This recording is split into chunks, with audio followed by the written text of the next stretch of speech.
এটা নেবো। আচ্ছা তাহলে শুনবো কেমনে আমি? অনেক কথা বলবে। আসসালামু আসসালামু আলাইকুম। আলাইকুম স্যার। ওয়ালাইকুম আসসালাম। কেমন অনেকদিন আছেন? আসসালাম, অনেকদিন পরে তোমাদের সাথে কথা বলে বলে ক্লাস নিতে পারছি, এই জন্য আল্লাহর কাছে শুক্রিয়া। জি স্যার, আমরা অনেক খুশি। আমি তো ক্লাস নিই সব অফিস থেকে, তখন তো আর কথা বলতে পারি না। তাহলে আমরা আশা করি আজকের ক্লাস তোমাদের দুইটা ভালো লাগবে।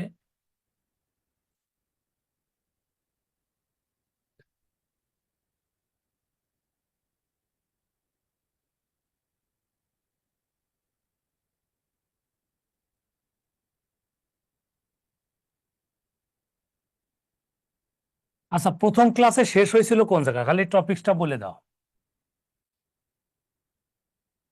জিওগ্রাফি ডিজাস্টার ম্যানেজমেন্ট 2 শেষ করেছিলাম কোথায়?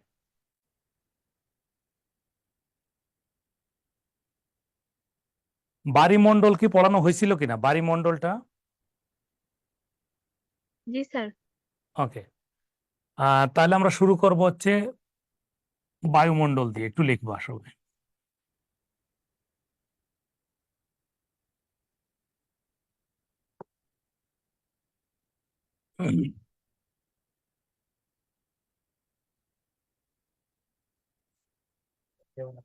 ও,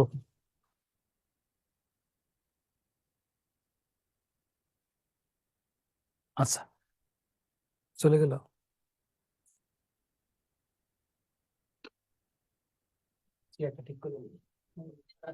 চেয়ার লাগবেই না, চেয়ারের দিকে সরাই দাও। স্যার আমার একটু লিখতে হবে তাহলে, কাইন্ডলি।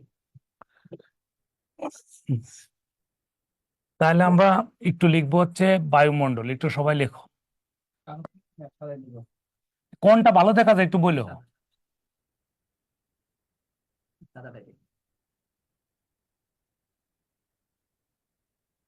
শোনা যায়? আমাকে শোনা যায়? হ্যালো? জি স্যার। আচ্ছা, প্রথম স্যার, মেসেজ হচ্ছে বায়ুমণ্ডল। আচ্ছা, হোয়াইট দিলে কি? একজন একটু বলতে পারবা বায়ুমণ্ডল দেখতে কেমন? তোমাদের একটা খুশি সংবাদ দিয়ে রাখি, আমার যারা গত বছরে অনলাইন ক্লাস করেছে, আল্লাহর কাছে শুক্রিয়া, কম্পিউটার টেকনোলজি দিয়ে প্রশ্ন তুলনামূলক কঠিন হয়েছে, একদম 22টা প্রশ্ন হুবহু কমন আইছে। সেই ক্ষেত্রে আমাদের টার্গেট থাকবে এবছর আর একটু বেশি, বাকিটা আল্লাহর ইচ্ছা, চেষ্টা করব। তোমরা দিনের পর দিনে শেষ করবে। তাহলে বায়ুমণ্ডল দেখতে কেমন? প্রথম প্রশ্ন হচ্ছে দেখতে নীল। ওকে, সেকেন্ড প্রশ্ন হচ্ছে কিভাবে বুঝবো বায়ুমণ্ডল দেখতে কেমন? আসলে আমরা আকাশ বলতে যেটাকে দেখি বা চিনি, আকাশ, আকাশ কিন্তু বায়ুমণ্ডলের একটা পার্ট, নিচের পার্ট, যেটা আমরা নীল হিসেবে দেখি। নীল অপশনে না থাকলে আমরা কি দেখাইতে পারবো? আকাশী। সেকেন্ড হচ্ছে এটার প্রশস্ততা কত, অর্থাৎ একটি বায়ুমণ্ডলের চৌড়া বা প্রশস্ততা কতটুকু। তাহলে একটু লিখে নিবা, 1000 কিলোমিটার প্রায়। প্রায় বলতে হবে কারণ এটা নিয়ে আমরা ব্যাখ্যা দেব। এরপরের প্রশ্ন হচ্ছে, ভালো করে বুঝো কিন্তু, যে মোট স্তর কতটি? 5টি। তাহলে বায়ুমণ্ডলে মোট স্তর 5টি। এখানে একটা মেসেজ আমাদের জানা দরকার, যদি প্রশ্নটা ঘুরাই করে, যেমন প্রধান স্তর কয়টি, তাহলে অ্যান্সার হবে 4টি, যেটার এক্সপ্লেনেশন আমরা এখন দেব। তাহলে আবার বললাম, যদি প্রশ্ন আসে যে বায়ুমণ্ডল দেখতে কেমন, তাহলে নীল। যদি প্রশ্ন আসে এটার প্রশস্ততা কত, 1000 কিলোমিটার প্রায়, মোট স্তর 5টি, প্রধান স্তর 4টি। হ্যাঁ, এখন আমরা একটা চিত্র আঁকলে বিষয়টা একদম সহজে বোঝাতে পারবো। দেখো, এরকম করে খাতার মাঝ বরাবর আমরা যদি একটা স্পেস করে রাখি, একটু দেখে নাও, 1 2 3 4। আমরা প্রধান স্তরগুলো আগে দেখবো, পরে আমরা 5টার এক্সপ্লেনেশন দিব। প্রথম স্তর, দ্বিতীয়, তৃতীয়, চতুর্থ। একটু খেয়াল করবা মনোযোগ দিয়ে, কিন্তু আমাদের পরীক্ষার প্রথম বিষয়গুলো জানা উচিত যে এটা সিরিয়ালের নামগুলো কিভাবে মনে রাখবো এটা। এখন তোমরা খুব সহজে এই কথা দিয়ে সবগুলো মনে রাখতে পারো। দেখো, ট্রাক্টর স্টার্ট করলে মেশিন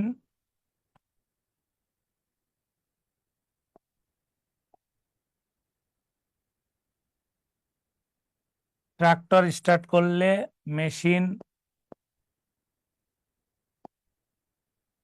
গরম হয়। এখানে একটা মজার বিষয় আছে, ভালো করে শুনবা। মজার বিষয়টা হচ্ছে, ভালো করে শুনবা, সেটা হচ্ছে ট্রাক্টর প্রথম শব্দটা, এটা আমরা এক দিয়ে চিন্তা করব।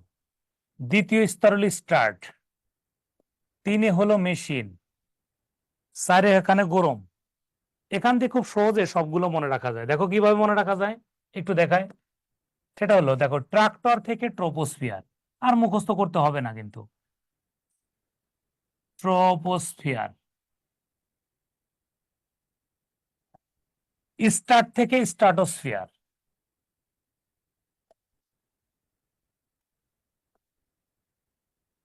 মেশিন থেকে মেসোস্ফিয়ার,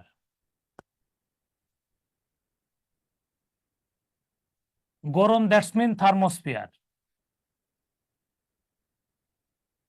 কত সহজে মনে রাখা যায় দেখো। একটু খেয়াল করে দেখতে হবে। তাহলে আবার বলছি, ট্রাক্টর স্টার্ট করলে মেশিন গরম হয়, tractor troposphere, start stratosphere, machine mesosphere, গরম থার্মোস্ফিয়ার। ওকে, এখন একটু খেয়াল করবা, এই এই একটু ভিন্ন কালি দিলে দেখো কেমন দেখা যায়, আমার এটা জানায়ও আসবে না। এখানে একটু খেয়াল করতে হবে, এই যে যে কালারটা এখন ইউজ করবো এটা হলো উপস্তর আঁকতেছি। দেখো, এটা ঠিক মাঝ বরাবর একটা উপস্তর আছে, এইটার একটু উপরের দিকে একটা উপস্তর আছে, এইটার মাঝ বরাবর একটা উপস্তর আছে, আর এটার উপর একটা উপস্তর আছে। ভালো করে বুঝো কিন্তু, এই যে কালার আমরা যেটা ইয়েলো কালার দিয়ে দেখানোর চেষ্টা করছি সেটা হলো উপস্তর। এই উপস্তর গুলোর নামও আমি যদি একটু বলে দিই, প্রথমটার মধ্যে লিখি নেই মানে প্রথমটা নাই, তাহলে ওজোন স্তর,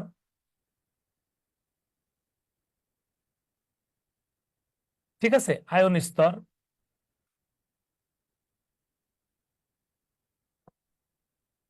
চুম্বকীয় স্তর,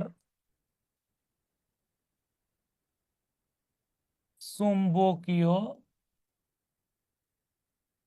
বাংলায় লিখলাম। আমি যদি চুম্বকীয় স্তর না এসে ম্যাগনেটোস্ফিয়ার আসে তাহলে বুঝবো ম্যাগনেট মানে চুম্বক, খুব সহজে মনে রাখা যাবে।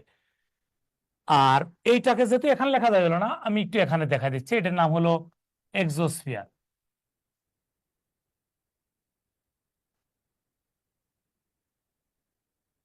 অনেকে আমরা এক্সোস্ফিয়ারটাকে, ভালো করে একটু বুঝবা, এক্সোস্ফিয়ারকে আমরা অশ্বমণ্ডল বলি। পরীক্ষাতে অনেক সময় এক্সোস্ফিয়ার থাকবে না, অশ্বমণ্ডল থাকবে। একটু যদি আমরা রেসপন্স করি, দেখো বিষয়টা ক্লিয়ার কিনা, খুব মনোযোগ দিও কিন্তু। যখন তোমাদের একটা প্রশ্ন হতে পারে যে স্যার, প্রধান স্তর বললে কোন সাইডটা দাগাবো? প্রধান স্তর বললে আমরা দাগাবো এই যে 1 নাম্বার, 2, 3, 4। যদি বলে মোট স্তর, তখন আমরা এই 5 উপরে 5 নাম্বার সহ 5টা দাগাবো। এখন তোমার প্রশ্ন হতে পারে যে স্যার, আমি কেন স্তর এক্সোস্ফিয়ারকে প্রধান বলবো না? বলতেই পারো, খুব সহজে বলি। এক্সোস্ফিয়ারের যে প্রশস্ততা, এটি স্থিতিশীল নয়। আচ্ছা, তুমি এনে বলো, তোমার সাথে একজন বন্ধুত্ব করছে, তোমার মনে করো 5টা বন্ধু, তা 4টে বন্ধু সারাক্ষণ তোমার সাথে বিপদে আপদে লিখে থাকে, আর একজন আছে সময় সময় আসে, আবার সময় সময় থাকে না। এখন যদি আমি তোমাকে বলি যে তোমার প্রধান বন্ধু কয়টা, তো তুমি বলবো স্যার 4জন। এখন যদি বলি তোমার মোট বন্ধু কয়টা, তুমি বলবো 5জন। তাই আমি বলবো তাহলে ও তোমার মোট বন্ধু না কেন? উনি তখন মাঝে মধ্যে আসে, মাঝে মধ্যে থাকে না। বিষয়টা ক্লিয়ার কিনা আমাকে বলো। তাই এটার কোনো স্তরের প্রশস্ততার কোনো স্থিতিশীল অবস্থা নেই। আসো, এইটার প্রশস্ততা হচ্ছে 12.8 কিলোমিটার। এই যে এই টোটালটুকু, মানে দ্বিতীয় স্তরটা হচ্ছে, ভালো করে বুঝো কিন্তু, এটা হলো পুরোটা।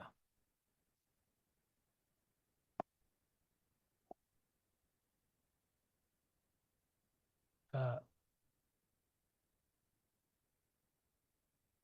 এটা বুঝালাম।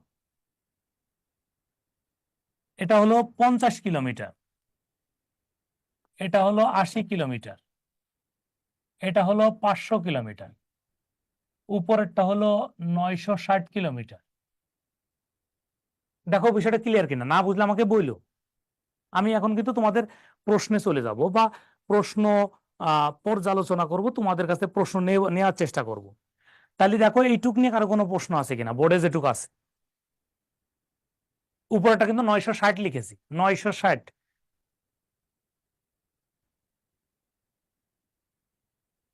কোনো প্রশ্ন আছে?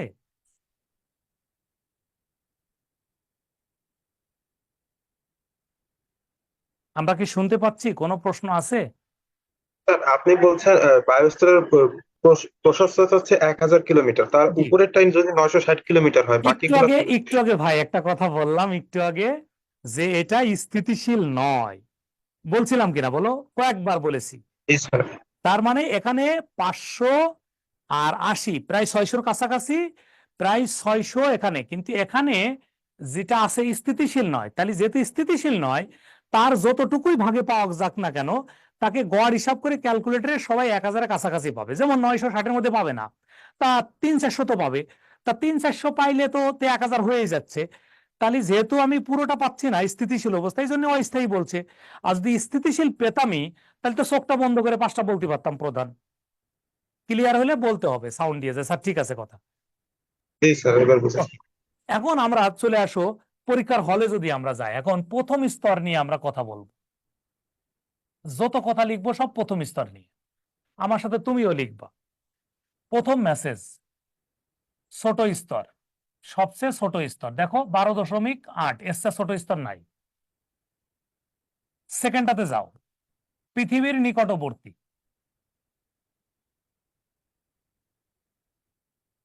পৃথিবীর নিকটবর্তী দেখো, তুমি আকাশে তাকাইলে প্রথমে ট্রোপোস্ফিয়ার পাবা। 3 নাম্বার, উপস্তর নেই, দেখো ছিল না। 4 নাম্বার, বায়ু প্রবাহ। তোমরা সবাই জানো বায়ু প্রবাহ সবচেয়ে বেশি। আচ্ছা তোমরা এটা জানো কিনা, আমার সাথে একমত কিনা, যত আমরা উপরের দিকে যাব বায়ু প্রবাহ তত বাড়বে ট্রোপোস্ফিয়ার পর্যন্ত। যদি বলো স্যার কিভাবে, একতলা ছাদে উঠে দেখো কিভাবে তুমি বাতাসটা পাও। আমরা যদি এখন টপ ফ্লোরে যাই, একটা 10তলা বিল্ডিং এর উপরে যাই, তাহলে বাতাস কিন্তু বেশি পাবো। আর 5 নাম্বার যদি বলি, একটু সহজ করে বলি, দেখো উড়োজাহাজের নাম শোনার কথা। উড়োজাহাজ,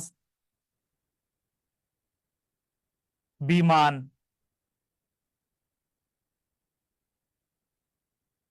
বিমান, উড়োজাহাজ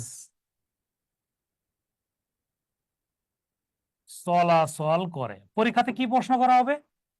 বিমান উড়োজাহাজ কোন স্তরে চলাচল করে? অবশ্যই তুমি অ্যান্সার দিবে হলো ট্রোপোস্ফিয়ারে, মানে প্রথম স্তরে।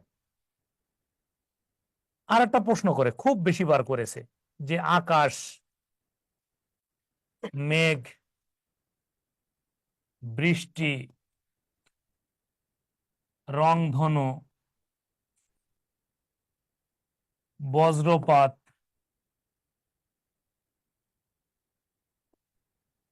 এই স্তরের ঘটনা।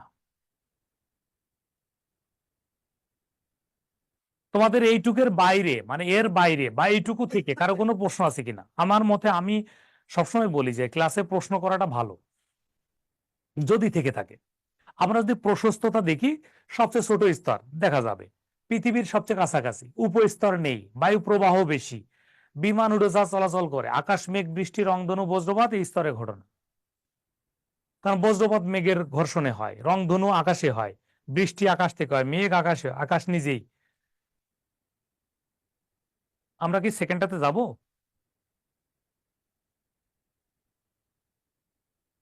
জি স্যার। ওকে, আমরা দ্বিতীয় স্তরে যদি যাই, তাহলে আমাদের প্রথম যে মেসেজটা লাগবে সেটা হচ্ছে নাম্বার 1, এই স্তরে, এটা মজার কথা লিখতেছি কিন্তু এই স্তরে দেখো ভুলটা করবা না কিন্তু, এই স্তরে বায়ু আছে, এই স্তরে বায়ু আছে, এই স্তরে বায়ু আছে, কিন্তু চলাচল করে না। এজন্য একে শান্ত স্তর বা সমান্তরাল স্তর নামে ডাকা হয়। কি বলছে ভালো করে শুনবা। বলছে আমাদের বায়ুমণ্ডলে যতগুলো স্তর আছে, সেকেন্ড স্তরে কখনো বায়ু চলাচল করে না। তা চলাচল না করলে তাকে কি বলা যেতে পারে? তাকে শান্ত বা সমান্তরাল স্তর নামে ডাকা যেতে পারে।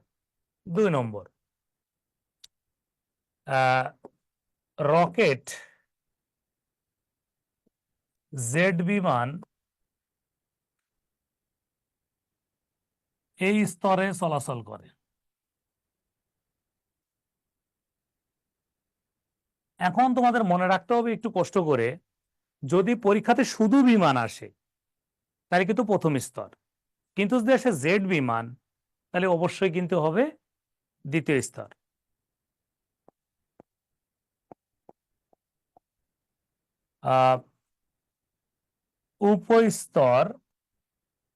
উপস্তর একটি, নাম হলো ওজোন স্তর। তাহলে আমরা ভুলটা কোথায় করব? আমি কিন্তু আবারও বলে দিই, আমি সবসময় ক্লাসের মধ্যে কিন্তু এই কথাটা বলি কেন, যে পরীক্ষার হলে যে দেখবা যে আমরা কোথায় কোথায় গড়মিল করব। এখানে যে শান্ত বা সমান্তরাল স্তর কোনটি, তাহলে বলা হবে আমাদের স্ট্র্যাটোস্ফিয়ারকে। আর যদি বলা হয় বিমান না বলে জেট বিমান বলে, তাহলে অবশ্যই এটা স্ট্র্যাটোস্ফিয়ার হবে। ক্লিয়ার? ক্লিয়ার কিনা বলো।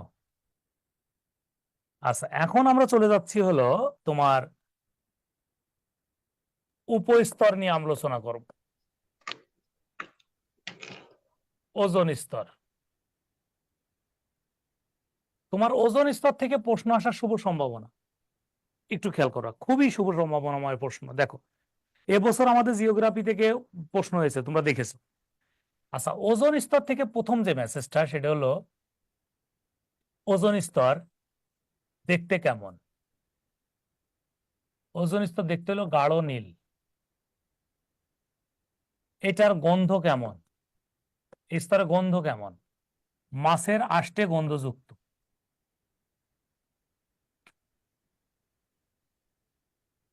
মাছের আষ্টে গন্ধযুক্ত। এটি কি করে? চাকনির ন্যায় কাজ করে। তার মানে কি? তার মানে হলো সূর্যের ক্ষতিকর রশ্মি আসতে বাধা দেয়। সূর্যের ক্ষতিকর রশ্মি আসতে বাধা দেয়। ক্লিয়ার? ক্লিয়ার কিনা আমাকে একটু বলো। জি স্যার। ওকে, ওজোন স্তরটা কিভাবে গঠিত হয়েছে তোমার এটা জানা উচিত। ওজোন স্তরটা কিভাবে গঠিত হয়েছে? গঠন। ওজোন স্তরটা গঠন হয় কিভাবে একটু মনোযোগ দিবা, আজীবন জন্য তোমার কথাটা মাথার ভিতর একদম গেঁথে থাকে। এখানে একটি মুক্ত অক্সিজেন গ্যাস আর একটা মুক্ত অক্সিজেন, অর্থাৎ একটি অক্সিজেন গ্যাস আর একটা মুক্ত অক্সিজেন মিলে গঠিত হয় O3, মানে ওজোন গ্যাস। ওকে, এই ওজোন গ্যাসের তুমি যদি একটু খেয়াল করো, এই ওজোন গ্যাস যখন পরস্পর যুক্ত হয়ে কি হয়? পরস্পর যুক্ত হয়ে আমাদের গঠন করে ওজোন গ্যাস। এখন একটু খেয়াল করতে হবে, তাহলে আমরা বুঝবো কেমনে যে মুক্ত অক্সিজেনটা কিভাবে পাওয়া যায়, তাই না? একটা মুক্ত অক্সিজেন পাওয়া যায় মূলত ইউভি রের আঘাতে, সূর্যের ইউভি রের আঘাতে, অর্থাৎ আল্ট্রাভায়োলেট রের আঘাতে এইগুলো তৈরি হয়, যারা বায়ুর এই অক্সিজেনের সাথে বিক্রিয়া করে এটা তৈরি করে। আমরা একটু পরে আরো বিস্তারিত দেখবো, টেনশন করার কিছু না, আমি উপাদান দেখাবো। তোমরা জানো যে বায়ুমণ্ডলে অটোমেটিক 20.71% অক্সিজেন থাকে, এটা তোমরা জানো, জানো কিনা?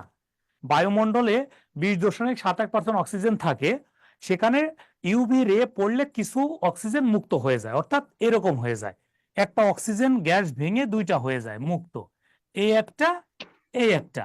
তখন ওই মুক্ত অক্সিজেন গুলো পরস্পর যুক্ত হয়ে ওজোন গ্যাস তৈরি হয়, ওজোন গ্যাস মিলে গঠিত হয় ওজোন স্তর।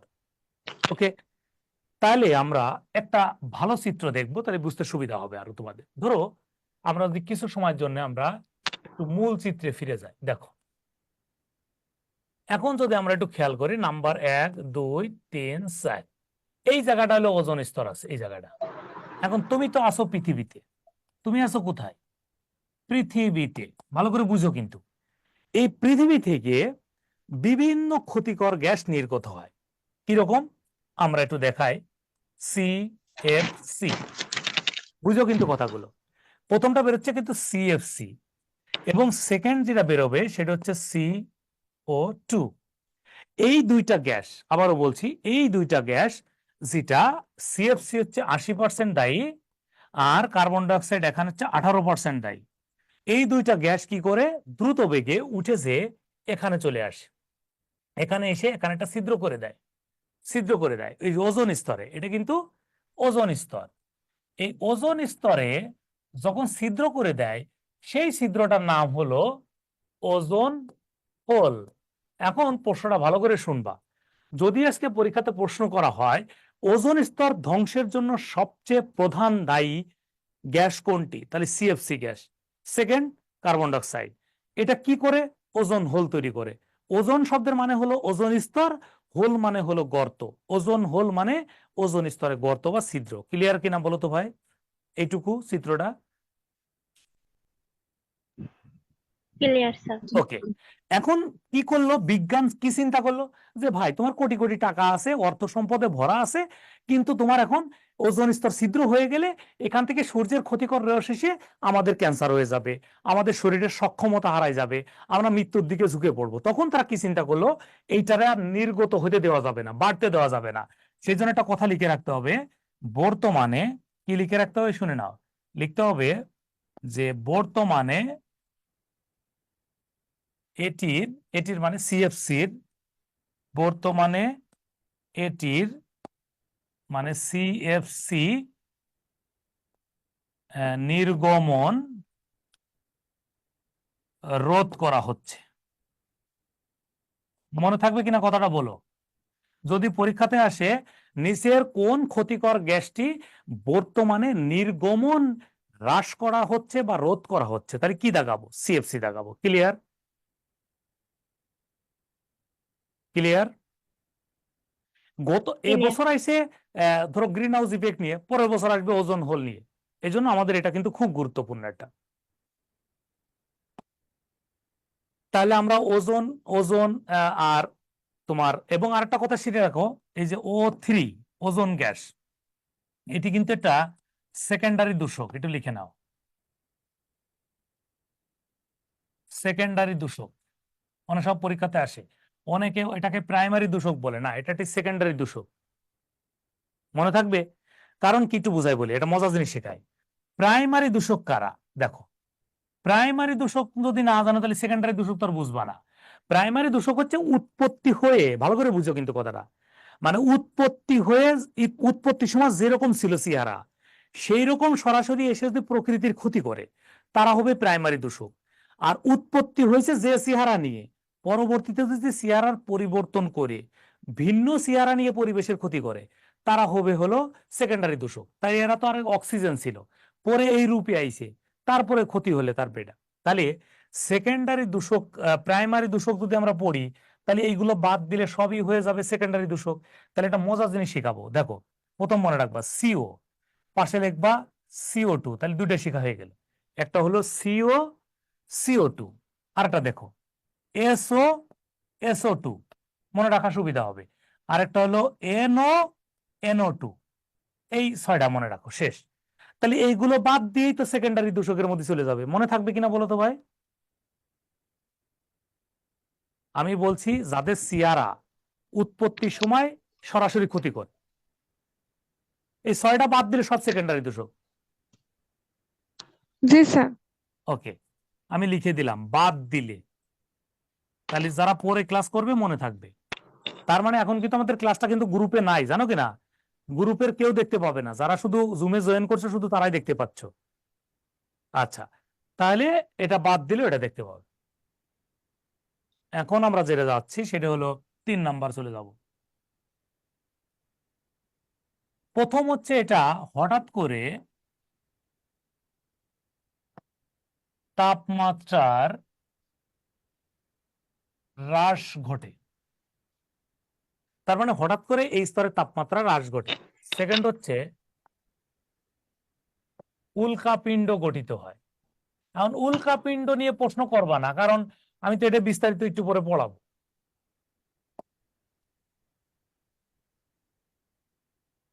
উল্কাপিণ্ড গঠিত হয়, এইটার উপস্তর হলো আয়ন স্তর। এখন আয়ন স্তর নিয়ে একটা প্রশ্ন আমাদের খুব বারবার আসে, সেটা হচ্ছে এই যে রেডিও, টিভি, মোবাইল থেকে প্রেরিত সিগন্যাল, ভালো করে বুঝো কিন্তু, প্রেরিত প্রেরিত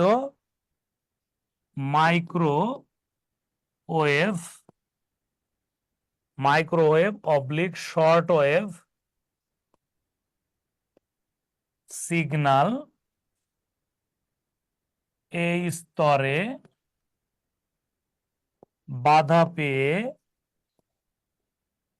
পুনরায় ফিরে আসে, পুনরায়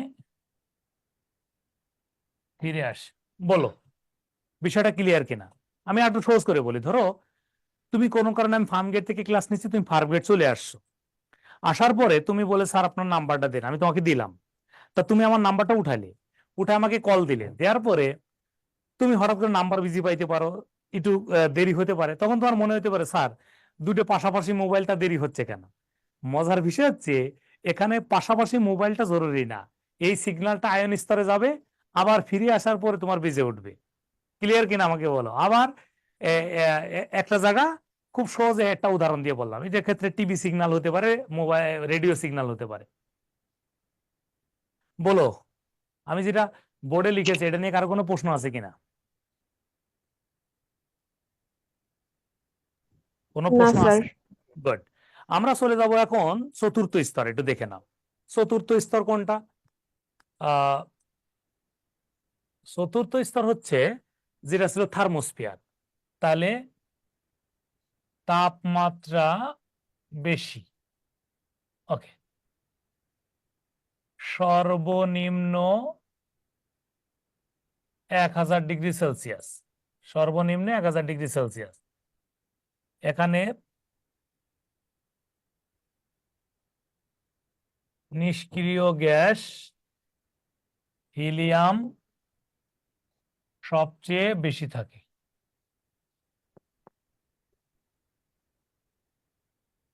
এটা তো জানো, এইসি হিলিয়াম, এটা তোমার কেমিস্ট্রি ক্লাসের মধ্যে পড়ানো হয়েছিল।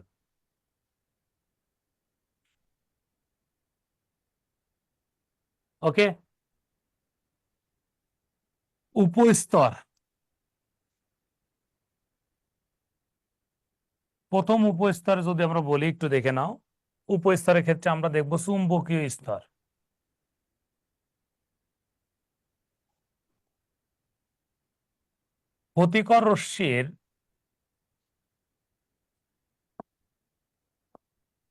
ক্ষতিকর রশ্মির দিক পরিবর্তন ঘটায়।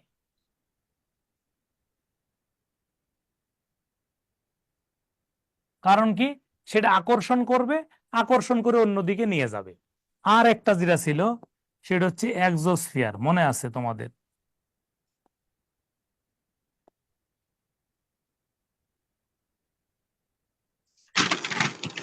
এখন এটাকে আমরা 5 নাম্বারও দিচ্ছি, কারণ আমি দুইটা মত বলবো।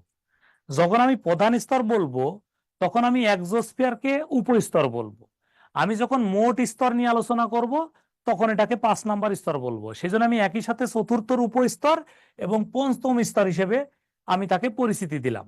তাহলে এক্সোস্ফিয়ার কি হবে? সবচেয়ে উপরের স্তর।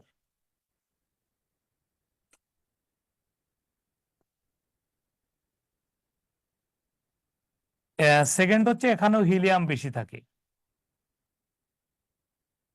আর একটা মজার কথা হচ্ছে এটির পরে সূর্যপৃষ্ঠ শুরু, এটির পরে সূর্যপৃষ্ঠ শুরু, কারণ এরপর আর কিছু নেই। এটির পরে সূর্যপৃষ্ঠ শুরু, এটির পরে সূর্যপৃষ্ঠ শুরু। তার কোনো প্রশ্ন থাকলে বলতে পারো।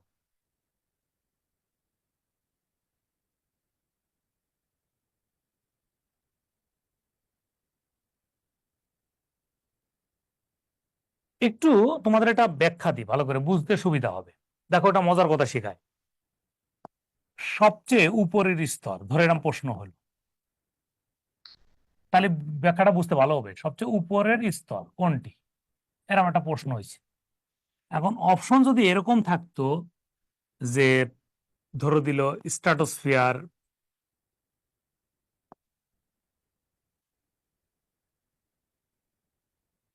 স্ট্রাটোস্ফিয়ার, তারপরে দিল হলো মেসোস্ফিয়ার, মেসোস্ফিয়ার,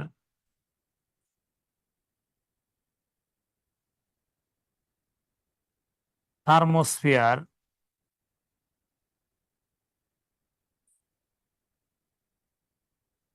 ট্রোপোস্ফিয়ার।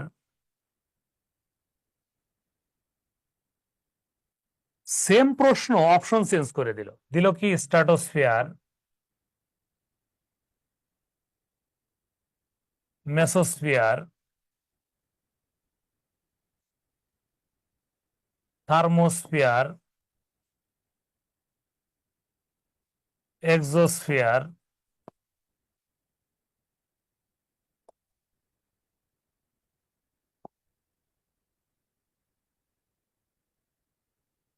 এই ক্ষেত্রে কিন্তু অ্যান্সার হবে থার্মোস্ফিয়ার, কিন্তু এই ক্ষেত্রে অ্যান্সার কিন্তু এক্সোস্ফিয়ার। বিষয়টা ক্লিয়ার কিনা আমাকে একটু বলো। বিষয়টা কি ক্লিয়ার? আমরা একটু কথা বলতে হবে। জি আমরা কি ক্লিয়ার? জি স্যার। স্যার একটু আবার বলা যাবে? অবশ্যই সবচেয়ে উপরের স্তর তো এক্সোস্ফিয়ার। এখন ঠিক আছে। কারণ আমরা যখন স্তর বলতেছি তখন তো আমি প্রধান স্তর বলতেছি না, আমার তো প্রশ্ন হচ্ছে সবচেয়ে উপরের স্তর। আমি যদি বলতাম, দেখো ভালো করে বোঝো, এখন যদি আমি বলতাম সবচেয়ে উপরের প্রধান স্তর কোনটি, তাহলে কিন্তু আমি থার্মোস্ফিয়ার চোখটা বন্ধ করে দেখাতাম। কিন্তু আমার যখন বলছে সবচেয়ে উপরের স্তর, তার মানে আমি খুঁজবো এক্সোস্ফিয়ারকে। কিন্তু এখন সাইডের মধ্যে তো এক্সোস্ফিয়ার নাই, এই জন্য থার্মোস্ফিয়ার।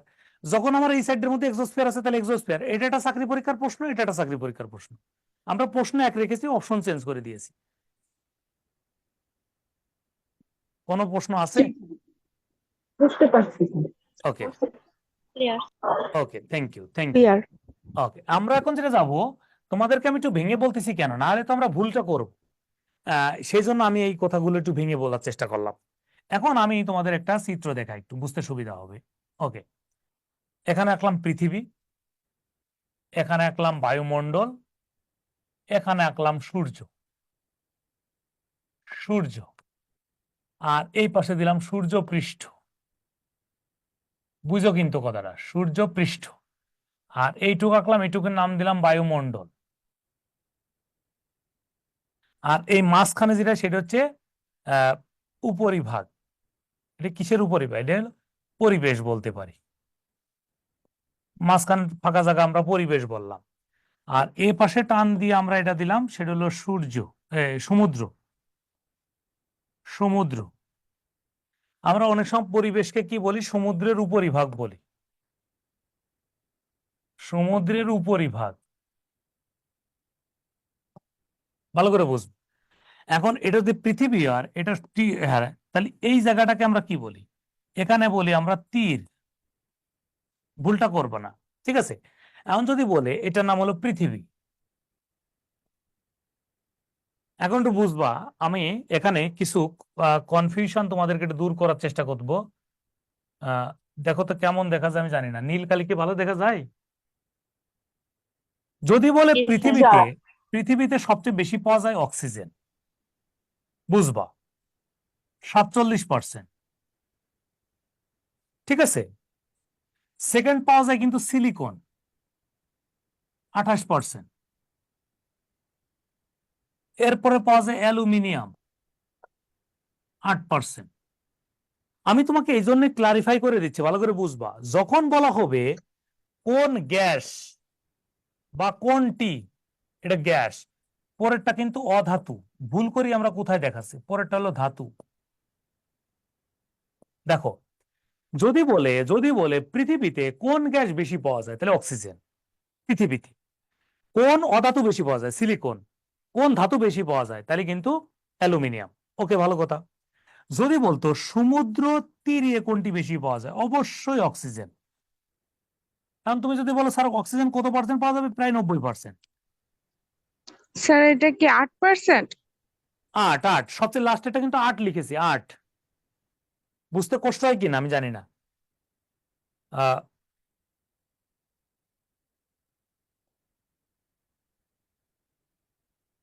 ওকে,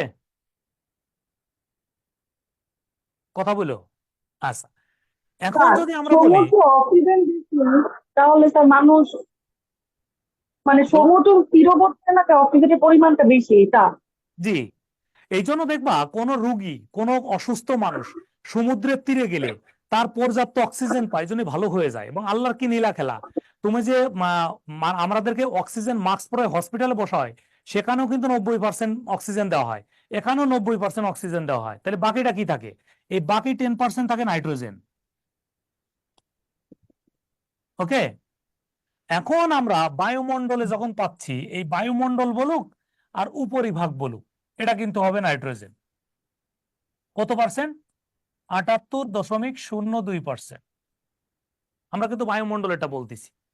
আর যদি বলতো সূর্য পৃষ্ঠ কোনটি বেশি পাওয়া যায়, তাহলে হিলিয়াম। আর যদি বলতো সূর্যের মধ্যে কোনটি বেশি পাওয়া যায়, তাহলে কিন্তু হাইড্রোজেন। প্রশ্নগুলো ক্লিয়ার না হলে আমাকে প্রশ্ন করতে পারো, আর ক্লিয়ার হলে এটা নিয়ে আর কথা বলবো না। আমি অনেকগুলো প্রশ্ন সমাধান স্যার করার চেষ্টা করব। পরিবেশ ওইখানে হ্যাঁ, ওইটা কি সমুদ্রের উপরিভাগ? সমুদ্রের উপরিভাগ। আমি একটু বুঝাই বলি, সমুদ্রের উপরিভাগ যে কথা, আর বায়ুমণ্ডল বা ট্রপোস্ফিয়ার একই কথা।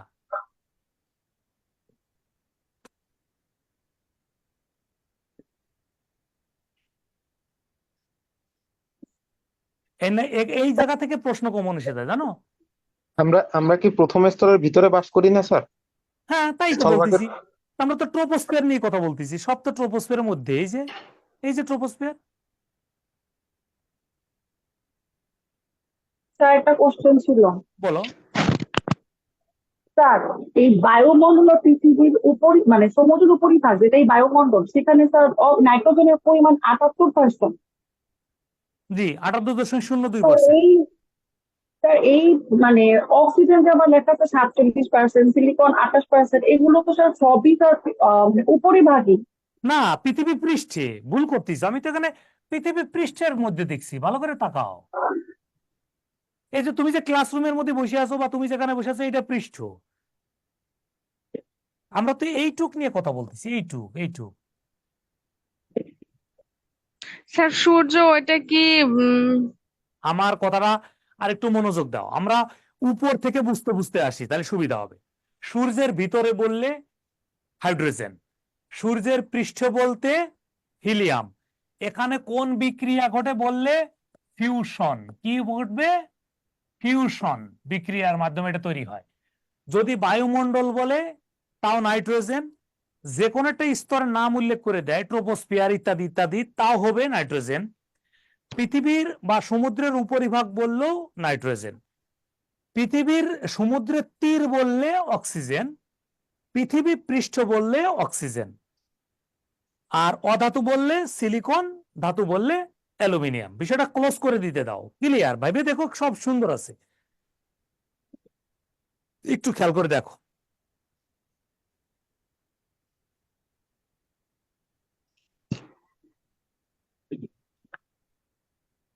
আর কোনো প্রশ্ন আছে? সত্যি করে বলো,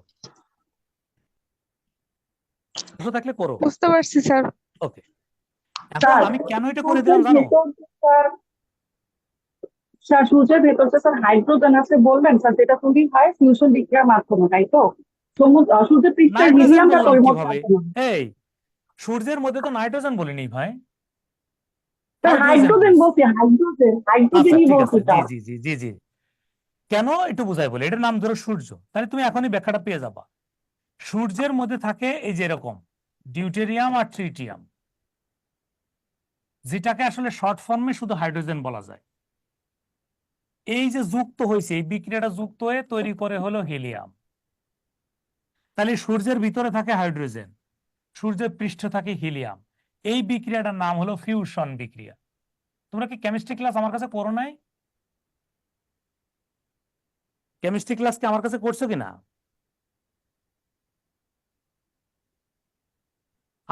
আমি যদি করায় থাকি তাহলে তো আমি ফিউশন ফিশন পড়াইছি তো। না স্যার, ফিউশন, পড়া হয় নাই। আচ্ছা তাহলে পাবা, টেনশন করো না। ফিউশন বিক্রিয়া মানে হলো যুক্ত হওয়া, তার মানে হাইড্রোজেন গ্যাস পরস্পর যুক্ত হয়ে হিলিয়াম তৈরি করে। তাহলে আমরা আপাতত এটা রেখে দিই, পরে আমরা আরো জানতে পারবো। সেজন্য সূর্যের মধ্যে থাকে হাইড্রোজেন আর সূর্যের পৃষ্ঠে থাকে হিলিয়াম, যে বিক্রিয়ার মাধ্যমে তৈরি হয় সেই বিক্রিয়াটার নাম হলো ফিউশন। ক্লিয়ার? জি স্যার। ওকে, আমরা কেমিস্ট্রি ক্লাস যদি নিতাম বা নিয়ে থাকবো, তখন দেখবো যে এগুলো তোমার কাছে কোনো কিছু মনেই হবে না। এগুলো বিক্রিয়া, যত বড় বড় বিক্রিয়া হোক, দেখা মাত্রই বলে দিতে পারবো। তাহলে আমরা একটু এখান থেকে বেরোয় আসি। সেটা হলো আমাদের মোটামুটি যত আলোচ্য বিষয় ছিল আমরা দেখানোর চেষ্টা করেছি। আমরা এখন একটু দেখবো টেকটনিক প্লেট। টেকটনিক প্লেট এটা সবাই লিখবো।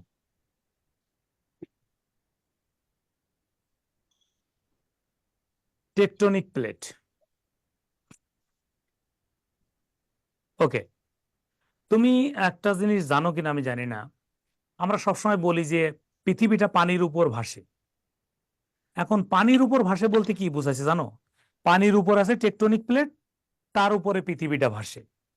তার মানে হলো টেকটনিক প্লেট হচ্ছে, একটু লিখে নাও, যে প্লেটের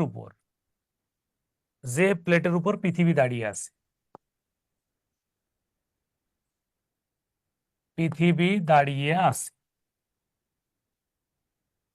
যে প্লেটের উপর পৃথিবী দাঁড়িয়ে আছে তার নাম হলো টেকটনিক প্লেট। ভালো কথা। এই প্লেট হচ্ছে, বড় প্লেট হচ্ছে 7টি, ছোট প্লেট হলো কতগুলো? কতগুলোর মধ্যে 20টি শনাক্ত হয়েছে। 20টি শনাক্ত হয়েছে। এই প্লেটের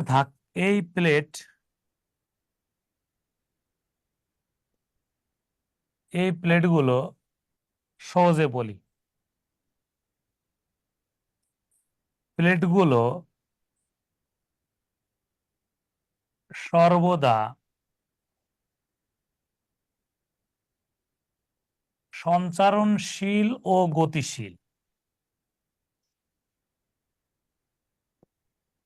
সঞ্চারণশীল ও গতিশীল।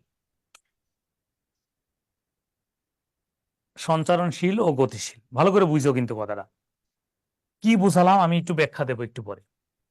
এই প্লেটের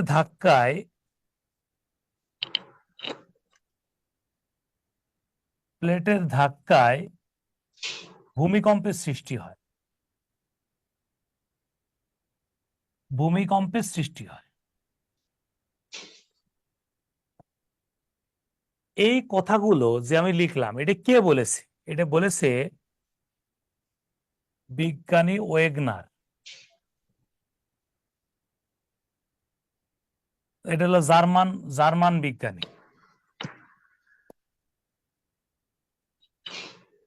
এটা বলেছে বিজ্ঞানীর 1912 সালে। আপনি বলবেন? বললাম জার্মান বিজ্ঞানী ওয়েগনারের কথাগুলো আমি শুধু এখানে লিখলাম। কি বললো? সে বলল যে বিজ্ঞানীর নামটা জানতে চাচ্ছি। যে প্লেটের উপর পৃথিবী দাঁড়িয়ে আছে, বড় প্লেট 7টি, ছোট প্লেট কতগুলো, প্লেটগুলো সর্বদা সঞ্চালনশীল গতিশীল, প্লেটের ধাক্কায় ভূমিকম্প হয়। এখন আমি তোমাকে এখনো কিন্তু বুঝাইনি, আমি একটা গল্প শোনাবো, গল্প শোনানোর পরে কোনো প্রশ্ন থাকবে না ইনশাল্লাহ। গল্পটা কি? আহ তোমরা কখনো লঞ্চে চড়ছো কিনা আমি জানি না, তা আমি ক্লাস নেওয়ার সুবাদে আমি বরিশাল যাওয়ার সময় লঞ্চে মানে চড়ে গেছি। খুব মনোযোগ দিবা কিন্তু কথাটা। এই নদীর মধ্যে বা সাগরের মধ্যে কত পানি, এর মধ্যে একটা নৌকা দাঁড়িয়ে আছে। নৌকা অনেকগুলো প্লেট নিয়ে গঠিত, আমি ওইটার উপরে আছি। যখন আমি লঞ্চের ভিতর আছি তখন আমার বিশ্বাস হচ্ছিল না যে আমরা পানির উপর ভাসছি। এর মধ্যেও কিন্তু কিছু পানি আছে, যেমন তোমার ওয়াশরুমে প্রচুর পানি আছে, সুইমিং পুল আছে, ভালোগুলোর কথা বলছি। তাহলে আমরা মূলত একটা জাহাজের মধ্যে আছি। আমরা যে পানিগুলো দেখতেছি সেটা হলো জাহাজের মধ্যে পানি, কিন্তু এর নিচে অগণিত পানি। এই প্লেটগুলো জোড়া দিয়ে দিয়ে পৃথিবী পৃষ্ঠ গঠিত হয়েছে, যেটার উপর আমরা দাঁড়িয়ে আছি। বিষয়টা কি ক্লিয়ার কিনা? জি স্যার। ওকে, আমি একটা চিত্র আঁকবো একটু পরে। যখন তোমাকে আমি যখন আমি এইগুলো আঁকবো, চিত্র এঁকে দেখাবো, তখন খুব সহজেই তুমি এই প্লেটের অবস্থান জেনে যাবে একটু পরে। ভালো কথা, আমরা একটু চলে যাই, আগে দেখি। এই প্লেট নিয়ে একটা মতবাদ আছে, একটা মতবাদ বা থিওরি আছে, যাকে আমরা বলি, ভালো করে বুঝবা, এটাকে আমরা বলা হয় কন্টিনেন্টাল ড্রিফট। এই কন্টিনেন্টাল ড্রিফট তোমার রিটেনে আসবে। ধরো বলবে কন্টিনেন্টাল ড্রিফট কি, তাহলে তুমি বলবা কন্টিনেন্টাল ড্রিফট হচ্ছে মহি সঞ্চারণ মতবাদ। এখন তুমি যদি বলবা সালি তার এই মতবাদের লেখবোটা কি কি, ওই যে একটু আগে যে কথাগুলো লিখেছি, যে এই প্লেটগুলো পৃথিবী পৃষ্ঠ গঠিত, 7টি বড় প্লেট, কতগুলো ছোট প্লেট, সঞ্চারণশীল গতিশীল, এই কথাগুলোই নিয়ে যে মতবাদ গঠিত তার নামই আমরা বলছি কন্টিনেন্টাল ড্রিফট। আচ্ছা, এখন আমরা প্লেটগুলোর একটু নাম লিখবো সবাই। এই প্লেটের মতবাদটা তো আমরা বর্ণনা করলাম, একটু প্লেটগুলোর নাম লিখি। দেখো সবাই একটু লিখবা 7টি বড় প্লেট। প্লেটগুলোর নাম লিখ। 1 নাম্বার হচ্ছে আফ্রিকান প্লেট, সেকেন্ডটা হচ্ছে উত্তর আমেরিকান প্লেট, উত্তর আমেরিকান প্লেট। এরপরে লিখবা দক্ষিণ আমেরিকান প্লেট, ইউরেশিয়া প্লেট,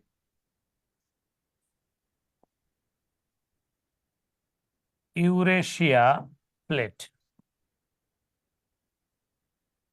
5 নম্বরে লেখো প্রশান্ত মহাসাগরীয় প্লেট,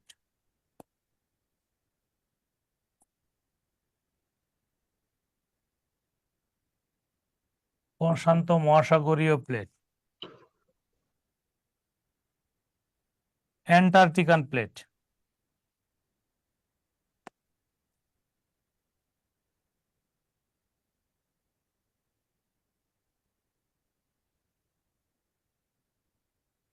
ইন্দো অস্ট্রেলিয়ান প্লেট,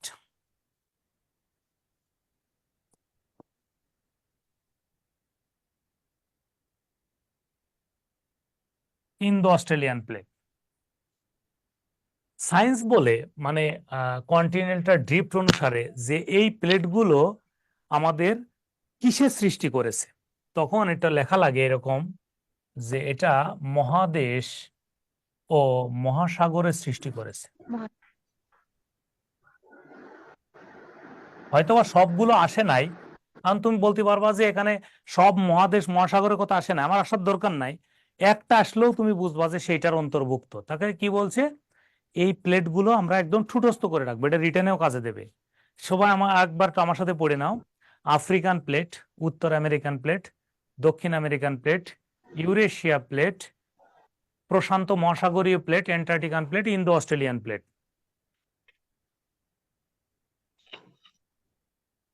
তোমাদের কাছে আমার একটা প্রশ্ন, বাংলাদেশ কোন প্লেটের উপর দাঁড়িয়ে আছে? ইউরেশিয়ান প্লেটের উপর না Eurasian sir? Sir. Eurasian plate. Eurasia plate, তাই তো? এখন এখানে একটা বিপদ পড়ে যাবা। বিপদে কি পড়বা শোনো, দেখো কি পড়বা। আমাদের এই জন্য আমি প্রশ্নটা করছি আর কি। মূলত বাংলাদেশ, তুমি যেটা বলছো ঠিক আছে, তোমাকে থ্যাংক ইউ জানাই বলতেছি। বাংলাদেশ মূলত 3টি প্লেটের উপর দাঁড়িয়ে আছে, ঠিক আছে? একটা হলো বড় প্লেট, বড় প্লেটটার নাম হচ্ছে ইউরেশিয়া। স্যার তাহলে ভারত আর মিয়ানমার হওয়ার সম্ভাবনা আছে, কারণ এগুলা তো হচ্ছে থ্যাংক ইউ, পার্শ্ববর্তী। এইটা হলো একদমই সঠিক অ্যান্সার। ইউরেশিয়াটা হচ্ছে বড় প্লেট। দেখো আমরা ভুলটা কোথায় করবো একটু বোঝাই বলি, তাহলে বুঝতে সুবিধা হবে। আর বাকি যে দুইটা আছে সে দুটো হলো ছোট প্লেট। একটা হলো ভারতীয় প্লেট, আর একটা হচ্ছে মায়ানমার বা বার্মা প্লেট। অনেক বইয়ে দেখবা মায়ানমার লেখা আছে, তাই বুঝতে হবে তোমার ওই অনেক আগের নাম লিখছে আর কি। মায়ানমার প্লেট, যে দুইটা হচ্ছে সাব প্লেট নামে পরিচিত। এই দুটোকে কি বলা হয়? প্লেট। Sub plate. আমরা যদি এরকম শিখি তাহলে ভুলটা কম হবে। শুধু ইউরেশিয়া তো বইয়ে আছেই, গাইডে আছেই, আর আমি যেটা বললাম এটা তোমার একটু জানা হয়ে গেল বেশি, তাহলে ক্লাস করে একটু লাভ হলো। তাহলে আমরা যদি কখনো প্রশ্ন আসে বাংলাদেশ কয়টা প্লেটের উপর দাঁড়িয়ে আছে, তাহলে বলতে হবে একটি বড় প্লেট এবং দুটি সাব প্লেটের উপর দাঁড়িয়ে আছে। ওকে, এখন আমরা দেখবো স্যার একটু। এই যে সাতটির এই সাতটির নাম কি বললেন? মহাদেশ? ও মহাসাগরের সৃষ্টি করেছে বা সৃষ্টিতে অবদান রেখেছে। Okay sir. ওকে, এখন আমরা যেটা দেখবো সেটা হচ্ছে ভূমিকম্প নিয়ে। তুমি তো বললে যে এই প্লেটের ধাক্কায় ভূমিকম্প হয়, মূলত কেন হয় একটু খেয়াল করে দেখো। আমরা তো আসলে মানুষের মধ্যেই কিছু দুষ্টু প্রকৃতির মানুষ থেকে যায়, যাদের অর্থলোভের কারণে আমরা কি কি ক্ষতি করি। দেখো এই প্লেটগুলো এইভাবে অবস্থান করে থাকে একটার সাথে আরেকটা,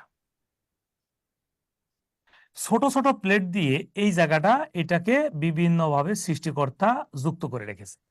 এখন তুমি বলতে পারতে যে স্যার চাইলে তো আল্লাহ একবারে একটা প্লেট লাগাই দিতে পারতো না, তাহলে মারাত্মক সমস্যা হইতো। কোনো একটা জায়গা কোনোভাবে আঘাত লাগলে এটা ভেঙে যেত। যেমন আমাদের কখনো ব্রিজ তৈরি করতে গেলে, তুমি দেখছো কিনা জানি না, ফ্লাইওভার, ব্রিজ, তারপরে তোমার যে আমাদের পদ্মা সেতু এরকম যতগুলো আছে, কখনো কি দেখছো পুরোটা ঢালাই করে না মাঝখানে মাঝখানে ফাঁকা রাখে? বলো তো একটু, মাঝখানে ফাঁকা রাখে মাঝখানে ফাঁকা কেন রাখে। ফাঁকা রাখে? আকার আছে। যাতে এখানে কোনো ভারী কিছু পড়লে যদি ওইটা একসাথে থাকতো তাহলে প্রেসার বেশি পড়ে ভেঙে যেত, আর এটা যখন ফ্লেক্সিবল হতে পারবে তখন ভাঙবে না। ঠিক তেমনি আল্লাহ পাক এরকম করে বড় প্লেট আর সাব প্লেট দিয়ে সাজায় রাখছিল। ভালো করে বুঝো। কিছু মানুষ কি করছে, এইগুলো কি দিয়ে গঠিত প্লেটগুলো আমি তোমাকে বুঝাই বলি। এগুলো সব দামি ধাতু ও অধাতু নিয়ে গঠিত, দামি দামি ধাতু অধাতু নিয়ে গঠিত, খুব দামি দামি। তখন ওটা কি করছে, যেমন জাপান, যেমন তোমার চাইনার কিছু জায়গা, তারপরে ইউরোপের কিছু কান্ট্রি, এরা কি করছে, তারা উন্নত যন্ত্র দিয়ে খুঁজতে খুঁজতে খুঁজতে খুঁজতে তারা এই পর্যন্ত আইছে। এই বড় প্লেটের মাথা ভাঙতে পারে না, তখন এই ছোট প্লেটগুলোর মাথাগুলো ভেঙে নিয়ে গেছে। তারা তারা অসংখ্য কোটি টাকার মালিক হয়ে গেছে। ভালো কথা, ঠিক আছে, কিন্তু এই জায়গা তখন লোভ সামলাতে পারে না, তখন এই মাথাগুলো ভেঙে ফেলাইছে। এই মাথাগুলো যখন মাথাগুলো সব ভেঙে ফেলেছে তখন কি হয়েছে বলো তো ভাই, এখানে ফাঁকা হয়ে গেছে। ফাঁকা হয়ে গেলে এই প্লেট ধরে জোরে বাড়ি মারতেছে, আর বাড়ি মারলে কি হচ্ছে, তখন তোমার এই জায়গাটা ভূকম্পিত হচ্ছে। যখন ভূকম্পন হচ্ছে তখন হচ্ছে ভূমিকম্প তৈরি হচ্ছে। বিষয়টা ক্লিয়ার কিনা আমাকে একটু বলো। বিষয়টা কি আচ্ছা, ক্লিয়ার? ক্লিয়ার। ওকে, জি স্যার। এখন তাহলে ভূমিকম্পের জন্য কি খনি খনন করাও দায়ী? তুমি সহজ করে বলি, ভূমিকম্প কেন হয় সেটার আগে কারণটা দেখি, তারপরে তুমি বুঝবা যে এটা কি দায়ী কি দায়ী না। আমি বললে তো তুমি উত্তর পেয়ে গেলে, কথা বুঝে নাও। আমি তো তোমার এক কথায় উত্তর দিতে পারি, কিন্তু আমি উত্তরটা না দিয়ে আমি বিষয়টাকে তোমাকে বুঝাই, তারপরে তুমি দেখো উত্তর পাইলে কি পাইলে না, ইয়েস এন্ড নো। আসো আমরা লিখি ভূমিকম্প। ভূমিকম্প, ভূমিকম্প নিয়ে যার কোনোদিন কোনো প্রশ্ন থাকে, কোনোদিন তোমাকে আটকায় দিতে পারে কেউ, তাহলে আমি দায়ভার হবো। লেখো 2 মিনিট 5 মিনিট একটু পড়াই। তুমি দেখো কোনোদিন কোনো প্রশ্ন করতে পারো কিনা। ভালো কথা, ভূমিকম্প এখন আলো। তাহলে হঠাৎ করে প্রশ্ন কিন্তু লিখতে হবে, এটা হঠাৎ করে ভূমি মানে কি মাটি, ভূমি মানে কি মাটি কেঁপে ওঠা, কেঁপে ওঠা। হঠাৎ করে ভূমি কেঁপে ওঠা, ভালো করে শুনবা, আমি একদম টু দা পয়েন্টে দেখানোর চেষ্টা করব। তাহলে ভূমিকম্প হচ্ছে হঠাৎ করে মাটি কেঁপে ওঠাকে আমরা বলছি ভূমিকম্প। ভালো কথা, এখন আমাদের এটার পিছনে দায়ী কারা কারা, কত কারণ, কোন কোন কারণে হয়। তাহলে আমরা লিখবো হলো কারণ। দুই ধরনের কারণ আছে। প্রথম কারণ হচ্ছে প্রাকৃতিক, এরপরে আছে কৃত্রিম। এখন তুমি বুঝবা প্রাকৃতিক কারণ কোনগুলো। যেমন আমরা বললাম টেকটনিক প্লেটের ধাক্কা, এমনিতেও হতে পারে। টেকটনিক প্লেটের ধাক্কা, যেটা আল্লাহ চাইলে হবে, যে ধাক্কা দিবে, কিন্তু আমাদের এর পিছনে অবদান থাকবে। তুমি যদি বলো স্যার এত গরম পড়তিছে, তার মানে তো আল্লাহ তো দিচ্ছে, কারণ তোমার অবদানটা কোথায়, তুমি গাছ কেটে ফেলাইছো, কিন্তু আল্লাহ তো গরমটা দিচ্ছে। বিষয়টা ক্লিয়ার হয়ে কিন্তু, তাহলে প্রাকৃতিক ভাবে গরমটা তো আমরা কৃত্রিম ভাবে তৈরি করে নেই, প্রাকৃতিক ভাবে হয়েছে। কথাকে বুঝে নিও, কিন্তু গরমটা প্রাকৃতিক ভাবে হয়েছে, কিন্তু এর পিছনে আমার অবদান আছে। ঠিক প্লেটের ধাক্কাই হচ্ছে, কিন্তু আমার অবদান আছে কি, এই নষ্ট করছি। এবং আমরা যদি এখন লিখি কৃত্রিম কারণ কি, তাহলে দেখো ভূমি ধস ভাবে ভূমি ক্ষয়। আমি কত ভাবে ভূমি ক্ষয় করছো বলো, সায়েন্স বলতেছে ভূমি ক্ষয় একটা কারণ। ভূমি ক্ষয় করছে, তুমি ভূমি কাটছো, ভূমি গর্ত করছো, ভূমিরে কোনোভাবে নির্যাতন করছো। ওকে, তারপরে তুমি বোমা বিস্ফোরণ করছো। কি করছো? বোমা বিস্ফোরণ করাচ্ছ। তাহলে কোনো না কোনো ভাবে তুমি বোমা বিস্ফোরণ করাচ্ছ বা রাসায়নিক পদার্থ বিস্ফোরণ ঘটাচ্ছ, অথবা ভূমি ক্ষয় করতেছ। আমি মূল জিনিসটাই বলতে পারলাম কিনা, বিষয়টা ক্লিয়ার হও। কারণ ভূমি ক্ষয়ের মধ্যে ভূমি তুমি গর্ত করা, ছিদ্র করা, নষ্ট করা, খনি বানানো, পাহাড় কাটা। এই যে পাহাড় কাটা, আমরা যে বলি যে পাহাড় কাটা, ভালো করে বুঝবা, পাহাড় কেটে ফেলা, এই পাহাড় কাটা কি ভূমি ক্ষয়ের মধ্যে পড়ছে না, ভূমি নষ্ট করার মধ্যে পড়ছে কিনা? তোমার তো পাহাড় কাটার হাত দেওয়ার কথা ছিল না, আল্লাহ তো পাহাড় দেশে পৃথিবীতে পেরেক স্বরূপ। ওকে, এখন দেখো প্রবলেমটা কোথায় হচ্ছে। তাহলে আসো আমরা, ভূমি এই হলো পৃথিবীর কেন্দ্র, আল্লাহ পাক এই যে এখানে কেন্দ্র বানাইছে। আচ্ছা, এটা হলো পৃথিবীর কেন্দ্র, আমরা অনুমান করতেছি পৃথিবীর কেন্দ্র। তাহলে এইটা হলো পৃথিবীর উপকেন্দ্র, এইটা হলো পৃথিবীর উপকেন্দ্র, যার নাম হলো এপিসেন্টার। এপিসেন্টার আর নাম হলো উপকেন্দ্র। এখন তুমি চিত্র দেখে বুঝে নিতে হবে আমি কি বোঝাতে চাচ্ছি। তাহলে ভূমিকম্পের উৎপত্তি এই জায়গা থেকে, এই জায়গা থেকে সে এরকম তৈরি হচ্ছে। এখন তুমি বলো ভূমিকম্পের উৎপত্তি তাহলে কোথা থেকে হচ্ছে, কেন্দ্র না উপকেন্দ্র? তাহলে ভূমিকম্পের উৎপত্তি কোথা থেকে? উপকেন্দ্র। আর উপকেন্দ্র পরীক্ষার দিন থাকবে না, তখন আমরা কি দেখাবো? এপিসেন্টার। ওকে, ভালো কথা। এখন এটা কিভাবে যায়? তাহলে প্রথম প্রশ্ন হচ্ছে তরঙ্গ আকারে যায়। তাহলে ভূমিকম্প তৈরি হয়ে তরঙ্গ আকারে যায়, একটা মেসেজ। এখন তুমি ভালো করে বুঝবা, কিন্তু এই জায়গা উৎপত্তি হলো, এই যে যে উৎপত্তি হয়েছে, কেন ভূমিকম্প হয়েছে কি হয়নি সেটা ইয়েস বা নো দিয়ে, যে যন্ত্র দিয়ে নির্ণয় করা যাবে যেখানে হয়েছে কি হয়নি, তাহলে ইয়েস বা নো বলে দেওয়ার যন্ত্রর নাম হলো সিসমোগ্রাফ। ওকে, সিসমোগ্রাফ। এখন ভূমিকম্প এই জায়গা থেকে এই পর্যন্ত হয়েছে, তাহলে কত জায়গা হয়েছে এটার পরিমাপ, পরিমাণ বা কত জায়গা বিস্তৃত হয়েছে, পরিমাণ বা বিস্তৃত বললে তার নাম হবে, সেই যন্ত্রের নাম হবে সিসমোমিটার। মনে থাকবে? তাহলে ভূমিকম্প হয়েছে কি হয়নি সেটা বলে দেবে সিসমোগ্রাফ। আর কোন পরিমাণে কোন বিস্তৃত কোন কোন এলাকায় হয়েছে সেই এলাকা বললে বুঝতে হবে এই যন্ত্রটি সিসমোমিটার। আর যদি বলে মাত্রা বা তীব্রতা, এই দুইটা বলে দিতে পারবে কত মাত্রায় ভূমিকম্প হয়েছে বা কত তীব্রতায় হয়েছে, তাহলে রিক্টার অ্যান্সার হবে স্কেল। Richter scale. রিক্টার তিনটা ভিন্ন ভিন্ন জিনিস, রিক্টার স্কেল। এখন আসো আমরা এটা প্রমাণ দিই, ভালো কথা। এখন আমি তোমাকে জিজ্ঞেস করলাম, এই তোমার এলাকায় কি ভূমিকম্প হয়েছে? তুমি বললে না তো স্যার হয়নি। তাহলে এটা কোন যন্ত্র দেখে বললে? সিসমোগ্রাফ দেখে বললে। এর মধ্যে আরেকজন বললো যে না স্যার আমার এলাকায় হয়েছে। তা আমি তোমারও যন্ত্রের নাম সিসমোগ্রাফ। তাহলে যার সিসমোগ্রাফ নো অ্যান্সার দেবে তারপরের দুইটার কোনো কথা নাই। তাহলে একজন বললো স্যার আমার এলাকায় হয়েছে। তা আমি বললাম বলো তো তোমার আশেপাশে কয় এলাকা নিয়ে হয়েছে? তা বললো যে স্যার আমার আশেপাশে প্রায় 2টা উপজেলা নিয়ে হয়েছে। এই যে 2টা উপজেলা নিয়ে হয়েছে এটা বলে দেবে সিসমোমিটার। তা আমি বললাম যে তোমার এখন কত মাত্রায় হয়েছে?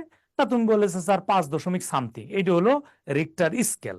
ওকে, তাহলে রিক্টার স্কেলটা আবিষ্কার করলো যিনি, তার নাম হলো বিজ্ঞানী রিক্টার। এটা কে করেছে? বিজ্ঞানী রিক্টার। কত সালে বলো তো? ইউএসএ 1935 সালে। কয় সালে? 1935 সালে ইউএসএ। 1935 আচ্ছা, এখন বিষয় হলো এই স্কেলটা সর্বোচ্চ কত পর্যন্ত দাগানো থাকে, এটা পরীক্ষার প্রশ্ন হতে পারে। দেখো আমাদের স্কেল সম্পর্কে দুটো জিনিস জানতে হয়, একটা হলো স্কেলের সর্বনিম্ন মান, স্কেলের সর্বোচ্চ মান। তাহলে রিক্টার স্কেলের সর্বনিম্ন মান হলো 0, রিক্টার স্কেলের সর্বোচ্চ মান হলো 10। যেমন আমাদের যারা আমার সাথে ক্লাস করছে, তোমরা তো কেমিস্ট্রি ক্লাস করো নাই, সেখানে আমি লিখে দিতাম পিএইচি স্কেল। পিএইচি স্কেল আবিষ্কার করেছে সরেনসেন ডেনমার্কে 1909 সালে। সেখানে 0 থেকে 14 পর্যন্ত। তাই এই গতকালকের পরীক্ষাতে এসেছিল যে রিক্টার পিএইচ এর সর্বোচ্চ মান কত, তাহলে 14। ঠিক এই বছর আসতে পারে রিক্টার স্কেলের সর্বোচ্চ মান কত, 1 2 3 4 5 6 7 8 9, তাহলে 10 পর্যন্ত দাগানো থাকবে। এখন আমারে বলো, আমার বোর্ডে যেটুকু লেখা আছে এটা নিয়ে তোমাদের কোনো প্রশ্ন আছে কিনা? না sir, Okay. Clear. Sir Richter বিজ্ঞানী রিক্টার কত সালে এটা 1935 ইউএসএ তে বিজ্ঞানী রিক্টার, তার নাম অনুসারে এটা করা হয়েছে। ওকে, এখন ভালো করে জি, স্যার। এখন কিন্তু শেষ হয়নি, কিন্তু ভূমিকম্প নিয়ে কিন্তু আরো কাহিনী আছে। এখন তাহলে আমাদের এখানে কিন্তু মোটামুটি খালি থিম জানলাম যেটা হয়। এখন ভূমিকম্প হলে পূর্বাভাস দেওয়া যায় না কেন? এত যন্ত্র থাকা সত্ত্বেও, কথা রাইট কিনা? ভূমিকম্প হলে জি পূর্বাভাস দেওয়া যায় না, দেওয়া যায় না। এটা যে শুধু ভূমিকম্প হলে দেওয়া যায় না তাও না, আরেকটাও দেওয়া যায় না, যেমন আগ্নেয়গিরির অগ্নুৎপাত। আগ্নেয়গিরির অগ্নুৎপাত হলেও দেওয়া যায় না। পুরো মেসেজটা হচ্ছে, ভালো করে শুনবা। এখন শর্তটা আগে শুনে নাও। শর্ত হচ্ছে শর্তটা আগে শোনো। শর্ত, পূর্বাভাস দেওয়ার শর্ত যে উৎপত্তি স্থলের তাপমাত্রা যদি 30,000 ডিগ্রির বেশি হয় তাহলে পূর্বাভাস দেওয়া যাবে না। বিষয়টা ক্লিয়ার কিনা আমাকে বলো, সূত্র বুঝছো কিনা? সূত্র বোঝো, সায়েন্স কি বলে বোঝো কিনা? উৎপত্তি স্থলের তাপমাত্রা 30,000 বেশি হলে দেওয়া যাবে না, ভালো কথা। তাহলে ভূমিকম্পের উৎপত্তি স্থলের তাপমাত্রা কত? 35,000 থেকে এই দুটের উৎপত্তির তাপমাত্রা যে 35,000 থেকে 50,000 ডিগ্রি সেলসিয়াস। তাহলে আমাকে একটু বলো ভাই, 35 থেকে 50,000 এটা অবশ্যই 30,000-এর কম, রাইট? জি জি স্যার। স্যার। 30,000-এর কম, স্যার মানে বেশি না? 35,000 থেকে বেশি। 50,000 ডিগ্রি সেলসিয়াস 30,000-এর কম, ঠিক না? বেশি। বেশি বেশি যদি বেশি তাহলে কি পূর্বাভাস দেওয়া যাবে কি যাবে না? যাবে না স্যার। যাবে না। যাবে না। এই জন্য এটাই তো সায়েন্সের ব্যাখ্যা, যাবে না। এটাই তো সায়েন্সের ব্যাখ্যা। ক্লিয়ার নাকি ক্লিয়ার না? আরো কথা হ্যাঁ। বলতে হবে? Clear sir, clear Clear. বুঝছি এবার। এখন আমরা এতদিন কিন্তু মুখস্থ করতাম, ওই যে বললাম যে যখন আমরা তথ্য জানবো না, সায়েন্টিফিক জানবো না, তখন কিন্তু বানায় বানায় ব্যাখ্যা দেওয়া লাগে। এখন এখন একটু তাকাবা মনোযোগ দিয়ে, আরেকটা বিষয় জানা লাগবে, সেটা হলো ভূমিকম্পে যে মাত্রাগুলো পড়লি, যে ভূমিকম্পের এই মাত্রা হলে তার নাম এই বা ধরন, তুমি কি বুঝছো কথাটা? এই যে বিভিন্ন পূর্বাভাস দেয় যে, সরি পূর্বাভাস না, এটা কোন মাত্রা ভূমিকা হয়েছে, তাহলে তার ধরনটা যদি তোমার জানা উচিত কিনা, মানে কোন মাত্রা হলে কোন ধরনের ভূমিকম্প হয়েছে এটা জানা উচিত না? বুঝছো কিন্তু কথা, 8-এর বেশি, জি স্যার। তাহলে মাত্রা যদি 8-এর বেশি হয় তাহলে তার নাম কি বলবা? প্রবল ভূমিকম্প বলবা। মনে থাকবে, মানে স্টার্ট হবে 8-এর বেশি, 8 থেকে 10 পর্যন্ত। এখন কি 8-এর বেশি বলতে তোমাদের যদি বুঝতে কষ্ট হয় তাহলে আমি তোমাদের এইটুক লিখে দিতে পারি, তাহলে তোমাদের ঝামেলা শেষ। 8 থেকে 10, ওকে। তাহলে এখন 8-এর নিচে যাবে, তাহলে কি হবে? 7 থেকে 8 7 থেকে 8। এখন কি 8 বলবো নাকি 7.99 বলবো? বলো। 7.99 স্যার। 9 কারণ তো আমার 8 তো চলেই গেছে ওখানে, ও ঠিক আছে। ঠিক আছে কিনা?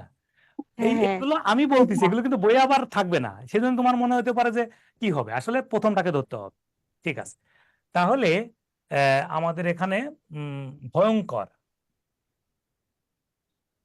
ভয়ঙ্কর ভূমিকম্প, ও সরি ভয়ঙ্কর বলাটা সুন্দর দেখায় না, কি বলা যায় বলতো? এটার আর একটা নাম বলা যায়,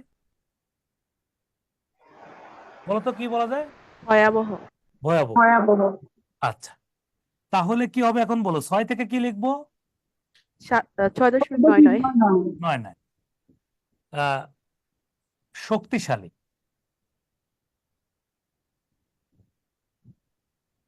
এরপরে কি হবে? 5 থেকে 5.99।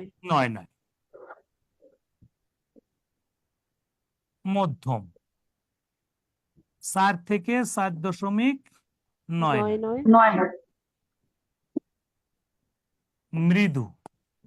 মৃদু। ঠিক আছে, না মৃদু না, এটা হলো হালকা, হালকা দাও, এটা হলো হালকা মাত্রা, হালকা মাত্রা। 3 থেকে 3.99 এটা হলো মৃদু। মৃদু হচ্ছে হালকার নিচে আর, ঠিক আছে। আর কোনটা বাকি আছে এখন বলো? 0 থেকে, না 0 বলা যাবে না, কি বলতে হয় বলো তো? সায়েন্স কি বলে? 0 বলা যায় না। 0.1 থেকে 2.99 এটা হলো খুবই মৃদু, খুবই মৃদু। আমাদের একটা কথা বলে তোমরা হাসবা, আমি কি মনে করে লিখছি জানো? আমি যতবার এইটা পড়ছি আমি ততবারই ভুলে যেতাম। ক্লাসে যে আমি চিন্তা করতাম এই যে আমি ভুলে যাই, কিন্তু পরীক্ষাতে আসে কিন্তু প্রথম 3টা বেশি। হ্যাঁ, তা আমি এখন চিন্তা করলাম কি করা যায়, তখন আমি মনে রাখলাম প্রভা শক্তিশালী। কি লিখছি? প্রভা শক্তিশালী। তখন মনে রাখলাম প্রবল, ভয়াবহ, শক্তিশালী। তখন বাকিগুলো মিলে দেওয়া যায়।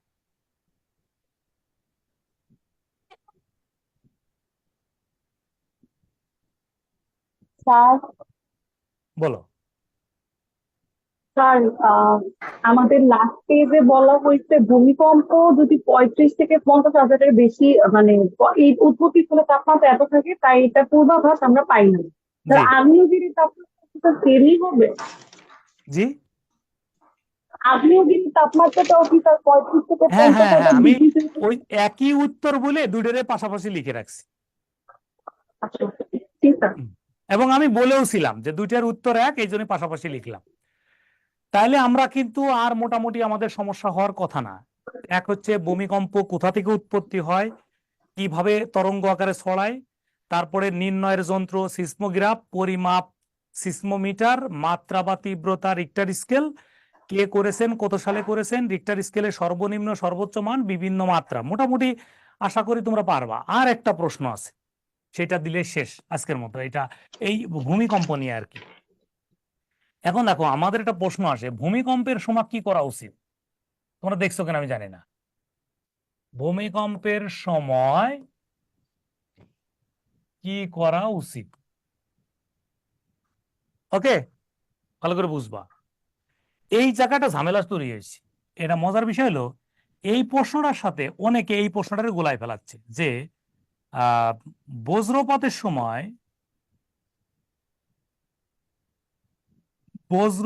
সময় কি করা উচিত। তুমি কি বুঝতেছো কথাটা? মানুষ কিছু সময়ের জন্য ভূমিকম্প আর বজ্রপাতকে এক মনে করে ফেলতেছে। ভূমিকম্প হচ্ছে কম্পন, আর বজ্রপাত মানে হলো বিদ্যুৎ। এইটার উত্তর হবে মাটিতে শুয়ে থাকা।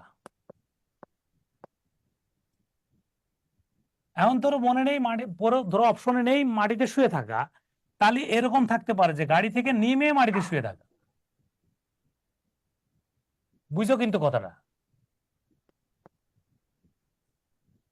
গাড়ি থেকে নেমে কি করা, মাটি থেকে শুয়ে থাকা। অথবা তুমি বাসায় আসো কোনো জায়গা, তাও চেষ্টা করো দূরে যে মাটিতে শুয়ে থাকা। দেখো ভুলটা কোথায় করে। আর যখন বজ্রপাত বা বিদ্যুতের কথা, তখন কি করা উচিত? তখন গাড়িতে বসে থাকা। এই জন্য আমরা দুইটা কিন্তু গুলাই ফেলাচ্ছি। কারণ বিদ্যুৎ থেকে তো বাঁচতে গেলে মাটিতে শুলে তো মরে যাবে, কারণ বিদ্যুৎ তো মাটিতে সুপরিবাহী। কথাটা কি বুঝতে পারলে কিনা আগে ঠান্ডা মাথায় বুঝিয়ে নাও। কারণ কম্পন হলে তো সবকিছু ভেঙে চুরে পড়বে।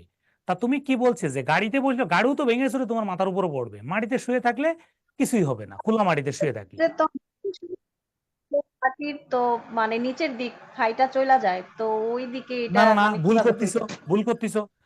খোলা মাটি কখনো ভূমিকম্পে ফাটছে এরকম এটা দেখাও তো, পৃথিবীর একটা জায়গা নজির দেখাও। পৃথিবীর একটা স্যার ওই রিপোর্ট যে দেখাও। আমি বলি আমি বলি পৃথিবীর একটা রিপোর্ট দেখাও যে যেখানে একদম পুরো কোন এনে কিন্তু নদী টদী বোঝাচ্ছি না, কিন্তু নদী বা কোনো ইমারত থাকা যাবে না, এমনি বিস্তীর্ণ ফাঁকা জায়গা, মনে করো তোমার একদম প্লেগ্রাউন্ডের মতো এরকম কয়েক বিঘা জমি পড়ে রয়েছে, এইটার মধ্যে ফাটল ধরছে, একটা ভূমিকম্পের দেখায়। না স্যার সেটা জানি না, বাট ওই যে বড় বড় দালান কোঠাগুলো যে ভেঙে ভাই যায়, সেটা তো অন্য বিষয়, দালান কোঠা তো ভেঙে ওই সেখানে তো সমস্যা, তাহলে তো তুমি সেই ইমারতের কাছেই আছো। এখানে তো খোলা মাঠ বোঝানো হয়েছে। হ্যাঁ, তার মানে স্থানগুলো আছে একদম প্লেন, যেগুলো আশেপাশে কোনো কিছু নেই, না, তো বড় বড় ওই বড় জায়গাগুলো বড় আমাদের জন্য খালি সেফ। বড় বড় পুরো আমাদের অনেক এলাকায় আছে শুধু ধানের ক্ষেত আর ক্ষেত, পুরো মাঠ বড় ফাঁকা, এর মাঝখানে একটু জায়গা রাখা শুধু প্লে গ্রাউন্ডের জন্য, আশেপাশে কোনো গাছপালা কিরকম না, খালি ফাঁকা জায়গা, সেই সব জায়গা সবচেয়ে সেফ পয়েন্ট। জি স্যার। ওকে, তাহলে অনেক বইয়ে লেখা স্যার আছে। আমার একটা কোশ্চিন ছিল স্যার। বলো। স্যার ভূমিকম্পের সময় কি করা উচিত? মাটিতে শুয়ে থাকা, যেটা দেন গাড়ি থেকে নেমে মাটিতে শুয়ে থাকা, এইভাবে দেওয়া কেন স্যার হলো?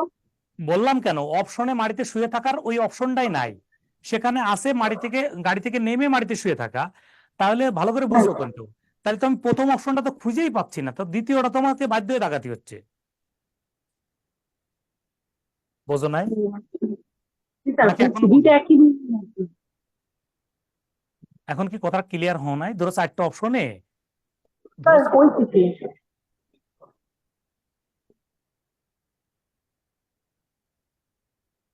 চারটা অপশনে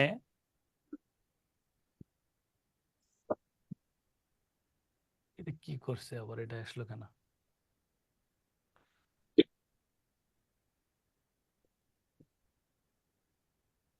তো প্রশ্ন করতে থাকো, প্রশ্ন করতে থাকো।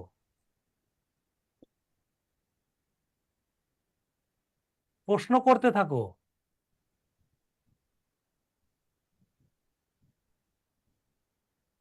প্রশ্নটা কি বুঝছো কিনা আগে তাই বলো।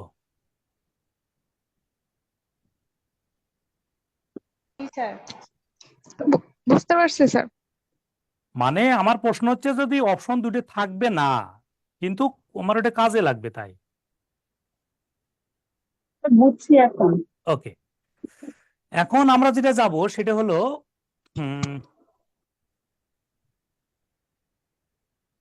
একটু দেখবো হলো গ্রিন হাউস ইফেক্ট। একটু লেখো তো ভাই, গ্রিন হাউস ইফেক্টটা কি? এটা আমাদের বিশ্ব উষ্ণায়ন বা গ্রিন হাউস ইফেক্ট খুব এই বছরের জন্য ইম্পর্টেন্ট একটা টপিক। এখন যেটা বলতেছি পড়াচ্ছি, গ্রিন হাউস ইফেক্ট কি? দ্রুত তাপমাত্রা বৃদ্ধি। কি বললাম বলো? তাহলে দ্রুত তাপমাত্রা বৃদ্ধিকে বলা হয় গ্রিন হাউস ইফেক্ট। ওকে, তাহলে গ্রিন হাউস গ্যাস কোনগুলো? Green house gas, green house gas কোনগুলো এটা দেখো। আর গ্রিন হাউসটা কেন তৈরি করা হলো ভালো করে দেখো। গ্রিন হাউসটা কেন করা হয়েছে জানো?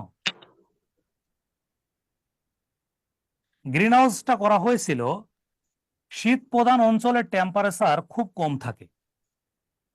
এখানে একটা কাঁচের ঘর, কিসের ঘর ছিল এটা বলো তো ভাই? কাঁচের ঘর। কাদের এটা ছিল? শীত প্রধান অঞ্চলে। শীত প্রধান অঞ্চলে তারা এটা কি করছে, এটা দিয়ে ভালো করে বুঝো। কিন্তু এমন একটা কাঁচের ঘর বানাইছে যেখানে আলো পড়লে সে আলো আর বেরোতে পারে না। কোনো আলো ঢুকলে আর বের হতে পারে না। বের হতে না পারাতে কি হবে? এর যে টেম্পারেচার আমরা সবাই জানি 22 থেকে 25 ডিগ্রি সেলসিয়াস তাপমাত্রা যে গাছপালার জন্য দরকার হয় সালোক সংশ্লেষণের জন্য, সেই 22 থেকে 25 ডিগ্রি সেলসিয়াস তাপমাত্রা কিন্তু এর মধ্যে হয়ে যায়। বুঝো কিন্তু কথাটা। তাহলে 22 থেকে 25 ডিগ্রি সেলসিয়াস তাপমাত্রায় কাঁচের ঘরে বেড়ে গেল, এই জন্য এটার নাম রয়েছে গ্রিন হাউস। কিন্তু এই পৃথিবীটা যদি ভালো করে বুঝো কিন্তু কথাটা, পৃথিবীটাকে যদি কিছু সময়ের জন্য এই গ্রিন হাউস মনে করো, যে আকাশ থেকে এই পর্যন্ত এটা গ্রিন হাউস, এই টেম্পারেচার এখন বেরোচ্ছে না, আমাদের থেকে যাচ্ছে। এখন আমাদের ওই জায়গাটা টেম্পারেচার থাকা দরকার ছিল, এই জন্যই এটা ভালো ছিল, নাম হচ্ছে গ্রিন হাউস। আর আমাদের টেম্পারেচার বাড়ানো আমাদের ক্ষতি হচ্ছে, আমাদের কষ্ট হচ্ছে, আমাদের প্রতিক্রিয়া দেখা যাচ্ছে। তাহলে দ্রুত তাপমাত্রা বৃদ্ধির ফলে বুঝো কিন্তু সৃষ্ট ইফেক্ট, ক্লিয়ার কিনা? ইফেক্ট বা প্রতিক্রিয়া, সেটা হচ্ছে গ্রিন হাউস ইফেক্ট। আমি কি বোঝাতে পারলাম কিনা বলো তো ভাই? মানে আমি ধরো শীত প্রধান দেশের অঞ্চলে আছি, সেখানে টেম্পারেচার 5 ডিগ্রি সেলসিয়াস তাপমাত্রা। কারণ গাছ তো আর 22 ডিগ্রি না হলে তো আর সালোক সংশ্লেষণ ভালো করতে পারছে না। তখন এমন একটা কাঁচ দিয়ে ঘর বানাইছে, কাঁচের মধ্যে সূর্যের আলো পড়লে সেই তরঙ্গ দৈর্ঘ্য বেড়ে আর বেরোতে পারে না, টেম্পারেচার ওখানে থেকে 22 ডিগ্রি সেলসিয়াস হচ্ছে, গাছপালা লাগাইলে ভালো হচ্ছে, এটা ভালো ছিল। কিন্তু আমাদের এখানে টেম্পারেচার সূর্যের আলো এসে যাইতে পারে না পেরে আমাদের যে বেড়ে যাচ্ছে, আমাদের তো ক্ষতি হচ্ছে, সেই জন্য আমাদের নাম হচ্ছে গ্রিন হাউস ইফেক্ট। ভালো কথা। এখন এই যে এটা তো সূর্যের আলো এসে টেম্পারেচার বাড়াইতেছে, সেই জন্য এটা নাম হচ্ছে গ্রিন হাউস। আর আমাদের এই টেম্পারেচার বাড়ানোর জন্য দায়ী হলো গ্যাস, সেই জন্য লিখছি গ্রিন হাউস গ্যাস। তারা কারা? যেমন কার্বন ডাইঅক্সাইড। তারা কারা? কার্বন ডাইঅক্সাইড, মিথেন, সিএফসি, জলীয় বাষ্প, তারপরে আছে নাইট্রাস অক্সাইড, এটা লাফিং গ্যাসও বলে অনেকে, নাইট্রাস অক্সাইড বা লাফিং গ্যাস। অল্প পরিমাণে, ভালো করে বুঝো কিন্তু,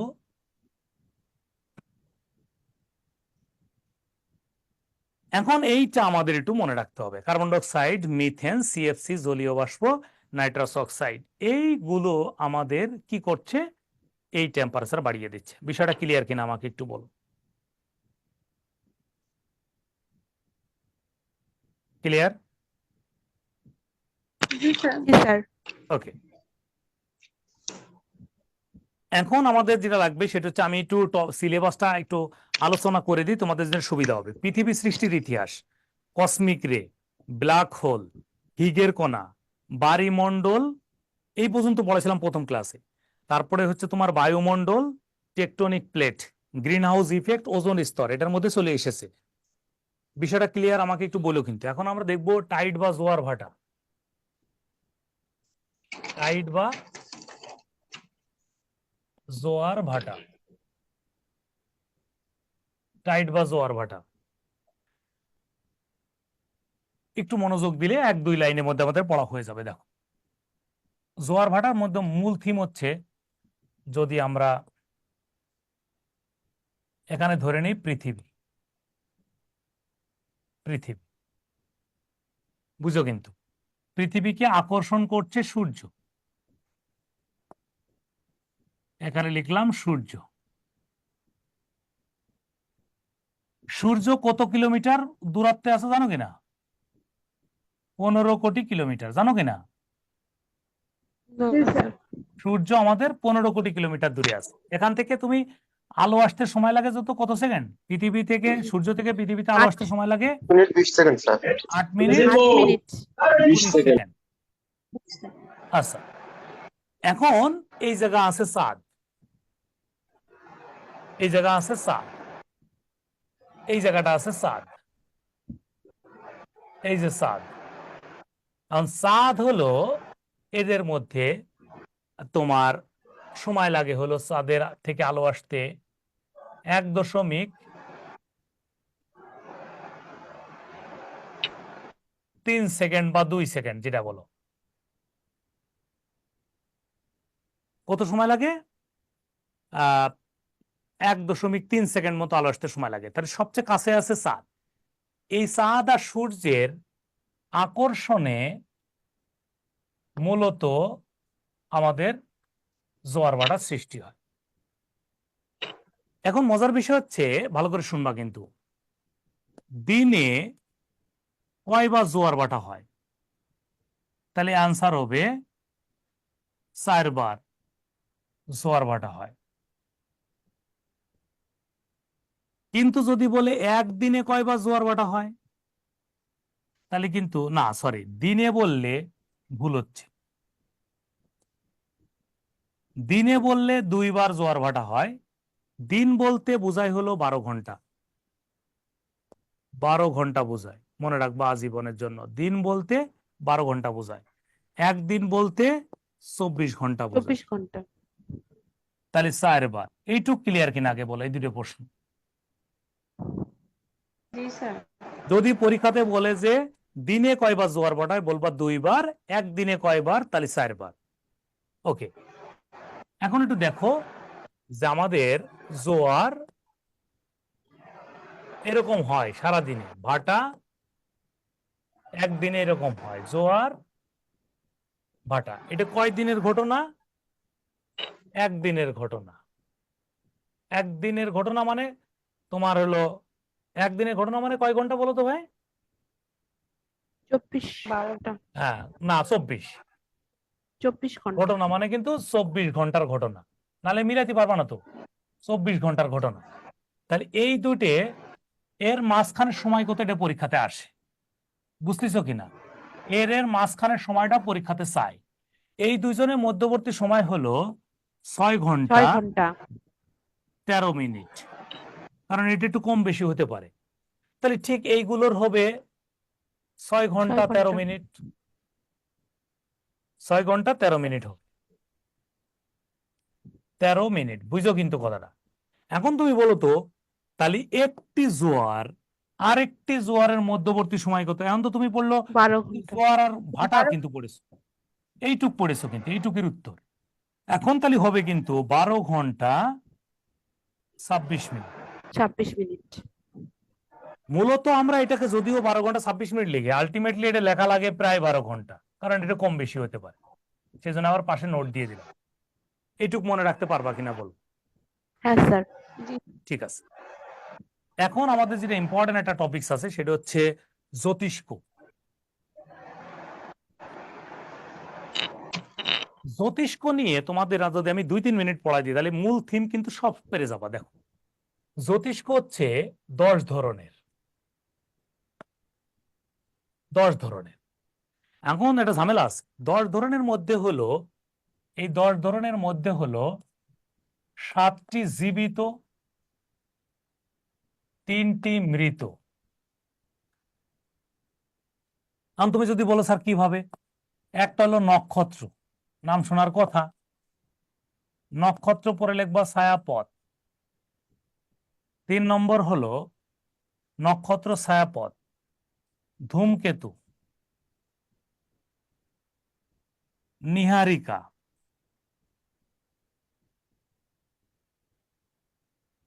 নীহারিকা, উল্কা। 6 হলো গ্রহ, 7 হলো উপগ্রহ। এখন দেখো এটা কত ইম্পর্টেন্ট, প্রতি বছরই এখান থেকে প্রশ্ন আসবে দেখো। আর পরে যে 3টা সেটা হলো 8 হলো, তোমরা প্রথম ক্লাসে পড়েছিলে মনে আছে কিনা জানি না, ব্ল্যাক হোল পড়েছিলাম কিনা প্রথম ক্লাসে। ব্ল্যাক হোল মানে হলো কৃষ্ণ গহ্বর। 9 হলো কৃষ্ণ বামন। আর 10 হলো পালসার।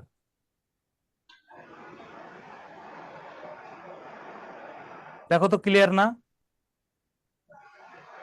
আমরা একটু এখানে সময় কম লাগাই, তাহলে তোমাদের আরো 10 মিনিট পড়াই দিলে তোমরা শান্তি পাবা। 10-15 মিনিট পড়াই দিই, ঠিক আছে? তাড়াহুড়া করলে তো শেষ করাই যেত, তাড়াহুড়া তো করতেছি না, তাহলে স্ক্রিনশট দিয়ে রাখো। আচ্ছা, আমরা এখানে প্রত্যেকটা সম্পর্কে যদি 1 মিনিটও দেখি তাও তোমার প্রত্যেকটা নিয়ে প্রশ্ন আসলে পারা যাবে। দেখো, নক্ষত্রের প্রথম কথা হচ্ছে সবচেয়ে বড় নক্ষত্রের নাম কি, কে বলতে পারো? সূর্য। উজ্জ্বলটার নাম কি?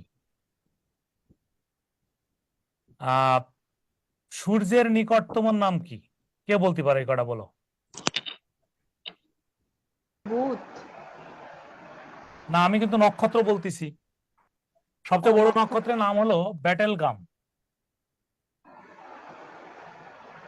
সবচেয়ে উজ্জ্বলটার নাম হলো লুব্ধক। সূর্যের নিকটতমটার নাম হলো প্রক্সিমা সেন্টারাই।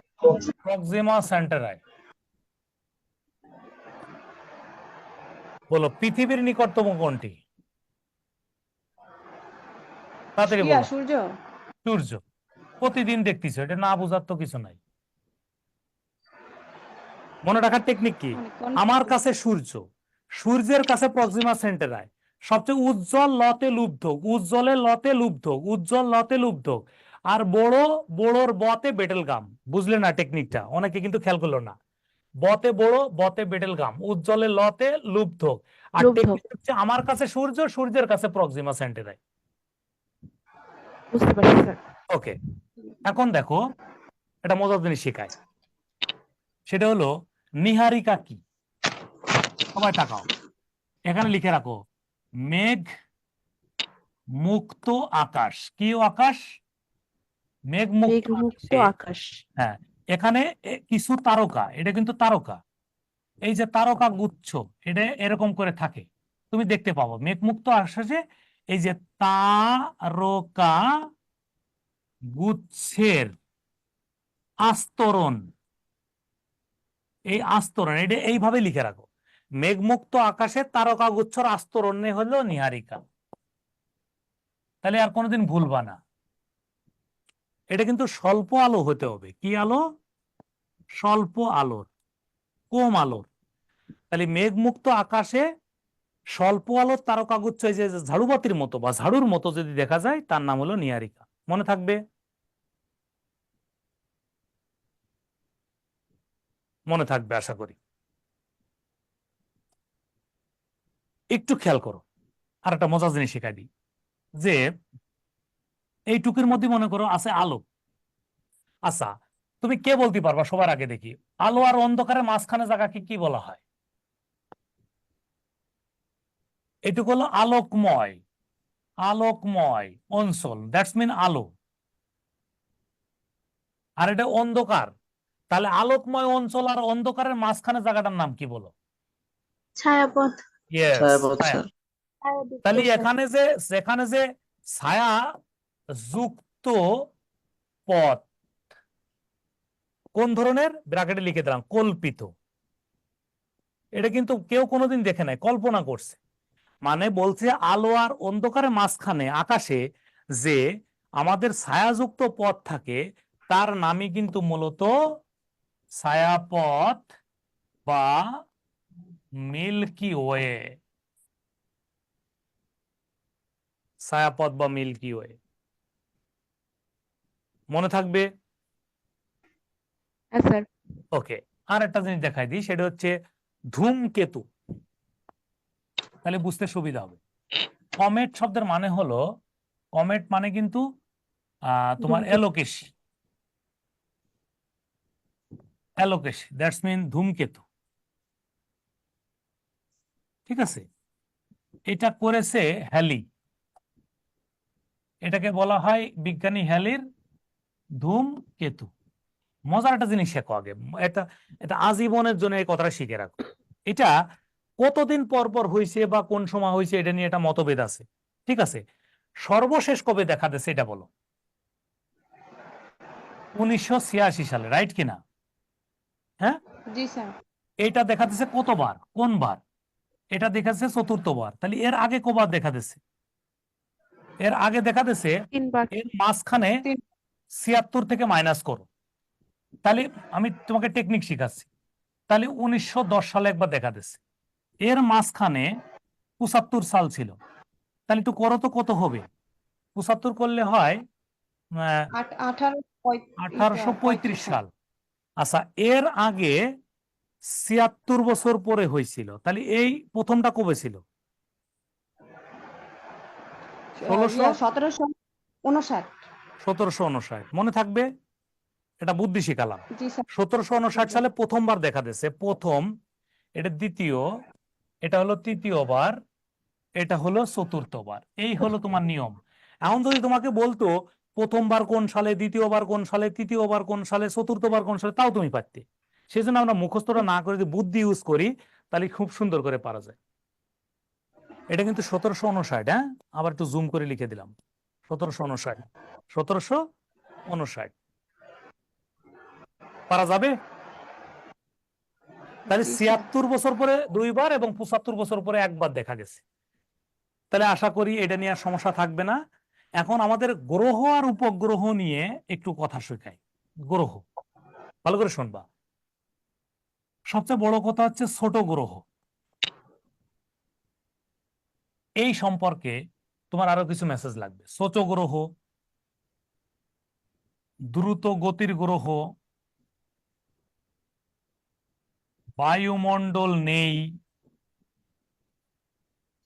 সূর্যের যমজ,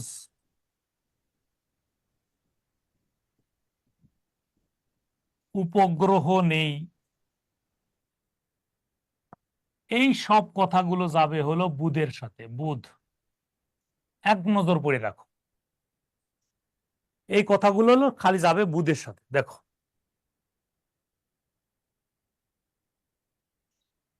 এই কথাগুলো মনে রাখো, এক নজর বা স্ক্রিনশট দিয়ে তাকায় থাকো, দেখে রাখো। এর বাইরে প্রশ্ন হবে না ইনশাল্লাহ। এখান থেকে যদি প্রশ্ন আসে এটার মধ্যে আসবে। এখন দেখো, আমাদের পরে যেটা লাগে সেটা একটু দেখো। একটা হচ্ছে তোমার শুকতারা, সন্ধ্যা তারা। এগুলো অনেক কিছু বইয়ে কষ্ট হবে একার জন্য। শুকতারা, সন্ধ্যা তারা, উজ্জ্বল গ্রহ, উত্তাপ গ্রহ, পৃথিবীর যমজ, শুধু যমজ, এগুলো সব যাবে শুক্রের সাথে। উপগ্রহ নেই। এই কথাগুলো মনে রাখো, আর কোনোদিন কোনো জায়গায় ঝামেলা আটকে পাবে না ইনশাল্লাহ। শুক তারা, সন্ধ্যা তারা, উজ্জ্বল, উত্তপ, পৃথিবীর যমজ, শুধু যমজ, উপগ্রহ নেই। মনে থাকবে? জি স্যার। ওকে, জি স্যার। এখন পৃথিবী নিয়ে তেমন কিছু পড়াবো না। পৃথিবী শুধু এইটুক পড়াবো যে পৃথিবীর একমাত্র উপগ্রহ হলো চাঁদ। আর একটা কথা বলবো, চাঁদের আলো সবসময় মনে রাখবা, চাঁদের আলো হলো হলুদ। এটা পরে কাজে লাগবে। চাঁদের আলো হলুদ। ওকে, আর বাকি কথা পরে দেখব। মঙ্গল নিয়ে বেশি কথা বলবো না, এখানে তোমার জাস্ট সময় বাঁচানোর জন্য মঙ্গল নিয়ে আমরা অল্প একটু দেখি। যদি মঙ্গল হচ্ছে লাল অবলিক গোলাপি গ্রহ, তাহলে প্রথম মেসেজ হচ্ছে লাল বা গোলাপি গ্রহ। আর এখানে কার্বন ডাইঅক্সাইড থাকে 99%। আর উপগ্রহ হলো 2টি, এইটুক মনে রাখবো, উপগ্রহ 2টি, লাল বা গোলাপি। মনে রাখার টেকনিক, মঙ্গলের লতে লাল বা গোলাপি, কার্বন ডাইঅক্সাইড 99%, উপগ্রহ 2টি। আচ্ছা, একটু লাগবে হলো বৃহস্পতি। বৃহস্পতি নিয়ে তোমার কি কি লাগবে একটু দেখে নাও। এটা হলো গ্রহরাজ। গ্রহরাজ উপগ্রহ কয়টি বলো? 79টি। আর বড় উপগ্রহ এখানে আছে, বড় উপগ্রহের নাম হলো গ্যানিমেড। এইটুক মনে রাখো। শনি নিয়ে পড়বা হলো হাজার বলয়ের গ্রহ।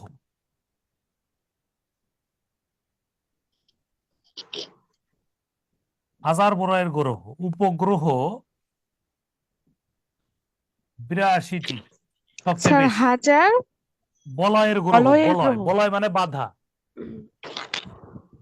বলয় মানে বাধা। স্যার ওইটাকে ওই চুরির মতো দেখায় ওই জিনিসটা? আচ্ছা, বলয় কি নিয়ে গঠিত? বলয় মানে বেষ্টনী। ভালো করে তাকাও, এই হলো গ্রহ, এর বাইরে আরো এরকম থাকবে, এইগুলো হচ্ছে বলয়। এগুলো কি নিয়ে গঠিত প্রশ্ন হতে পারে। বলয় কি নিয়ে গঠিত? বলয় হচ্ছে ধূলিকণা আর বরফ নিয়ে গঠিত। ধূলিকণা প্লাস বরফ, লিখে রাখো। ধূলিকণা আর বরফ নিয়ে গঠিত হলো বলয়। অনেক বইয়ে ভুল অ্যান্সার দেওয়া আছে, এটা কিন্তু বরফ ও ধূলিকণা মিলে বলয় তৈরি হয়, মনে থাকবে। জি স্যার। সবচেয়ে বড় আর এটা দ্বিতীয় বড়। তাহলে সবচেয়ে বড় উপগ্রহ আর হলো ইউরেনাস। ইউরেনাস, সরি, ইউরেনাস হচ্ছে, দুইটা কথা মনে রাখলে হয়। ইউরেনাস হচ্ছে কি বলো? সবুজ, সবুজ গ্রহ।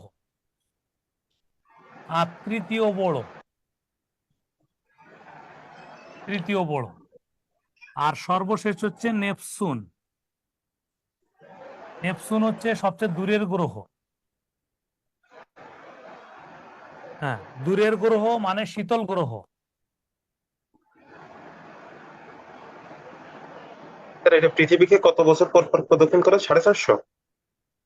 কোনটা? নেপচুন। সবচেয়ে, এটা কিন্তু সূর্যের দূরে বলিনি, কিন্তু সূর্যের সবচেয়ে দূরে। এটা জি কার স্যার, থেকে? এটা সূর্যকে। সূর্য থেকে। আচ্ছা, আমাদের আর একটু পড়তে হবে, কিন্তু সময় আর একটা ক্লাসের সময় হয়ে যাচ্ছে, আমার কষ্ট হচ্ছে, তারপরও আর দুইটা জিনিস একটু দেখাবো। একটু এইটা এটা একটু দেখাই দিয়ে শেষ করব। সাইক্লোন নিয়ে তোমাদের দুইটা মেসেজ একটু বলে দেব, একটু দেখো। আসলে শেষ হয় না তো, বড় সিলেবাস। সাইক্লোন বা ঘূর্ণিঝড় এখানে এই সৃষ্টি হয়েছে সাগরের তলদেশ থেকে। সাগরের কি থেকে? তলদেশ থেকে ঘূর্ণিঝড় শুরু হয়, এটা একটা বিষয়। এখন একটা মেসেজ খালি মনে রাখো, এই সাইক্লোনের তো ঘূর্ণিঝড়টা 2 ধরনের ঘূর্ণ হয়। এখন বিষয় হচ্ছে, এটা খালি মনে রাখো যে দক্ষিণ গোলার্ধে দতে দিকে, কার দিকে? ঘড়ির কাঁটার দিকে এই ঘূর্ণনটা হবে। তাহলে এখন তুমি বলো উত্তর গোলার্ধে কি হবে? উল্টা দিকে। ঘড়ির কাঁটার বিপরীতে। তাহলে উতে উল্টা দিকে রেখে রাখলাম, উল্টা দিকে, ঘড়ির কাঁটার উল্টা দিকে, ওইটার সাথে মিলাই পড়লেই হবে। একটা হলো ঘড়ি কাঁটার দিকে, আর একটা হলো উল্টা দিকে। মনে থাকবে কি না বলো? স্যার এটা প্রশ্নটা কিভাবে হবে? প্রশ্ন হবে সাইক্লোন বা ঘূর্ণিঝড়ের উৎপত্তি কোথা থেকে? সমুদ্রের তলদেশ থেকে, সাগরের তলদেশ থেকে। সেকেন্ড প্রশ্ন হতে পারে, এই ঘূর্ণিঝড় দক্ষিণ গোলার্ধে কোন দিকে ঘুরবে? 4টা অপশনে দেখাবো, ঘড়ি কাঁটার দিকে। উত্তর গোলার্ধে কোথায় হবে? জি, স্যার। ঘড়ি কাঁটার বিপরীত দিকে। আচ্ছা, এটার কি প্লাস কই গেল?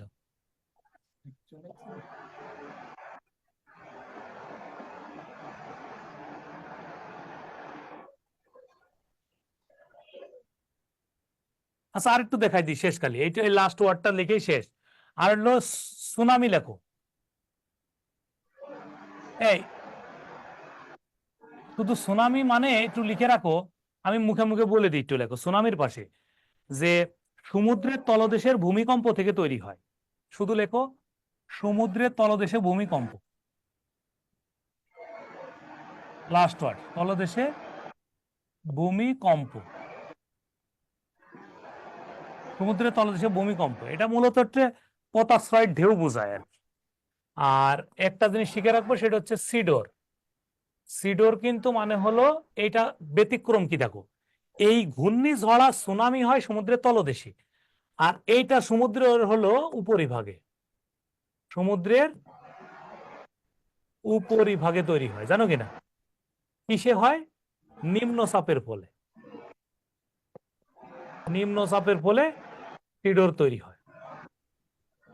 সিডর কবে হয়েছে বাংলাদেশে, কে বলতে পারবা? 2007 সালে। 2007, 15 নভেম্বর, ঠিক আছে? 2007, 15 নভেম্বর। তাহলে সিডর শব্দের অর্থ কিন্তু চোখ। তাহলে পার্থক্যটা আবার বলি, এটা সমুদ্রের তলদেশে বাট ঘুরে ঘুরে হবে, এটা সমুদ্রের তলদেশে কিন্তু ভূমিকম্পের ফলে হবে, এটা সমুদ্রের উপরিভাগে নিম্নচাপের ফলে হবে। বিষয়টা ক্লিয়ার করে মাথার ভিতর সেটআপ দাও। ঘূর্ণিঝড় তলদেশে ঘূর্ণনের ফলে, সুনামি তলদেশে ভূমিকম্পের ফলে, আর সিডর উপরিভাগে নিম্নচাপের ফলে। মনে থাকবে? জি স্যার। তাহলে আল্লাহ হাফেজ। স্যার আরেকবার বলুন। সাইক্লোন বা ঘূর্ণিঝড় সমুদ্রের তলদেশে ঘূর্ণনের ফলে, সুনামি সমুদ্রের তলদেশে ভূমিকম্পের ফলে, সিডর সাগরের উপরিভাগে নিম্নচাপের ফলে। Sir thank you sir. Thank you. আর আমরা এখন আবার একটা ক্লাস, আল্লাহ হাফেজ। কোনো প্রশ্ন থাকলে আমাকে হোয়াটসঅ্যাপে মেসেজ দিও। কোনো প্রশ্ন থাকলে হোয়াটসঅ্যাপে মেসেজ দিও, আমি কোনো হেল্প লাগলে বলে দিবা না। 017913577, 017913577। ক্লিয়ার?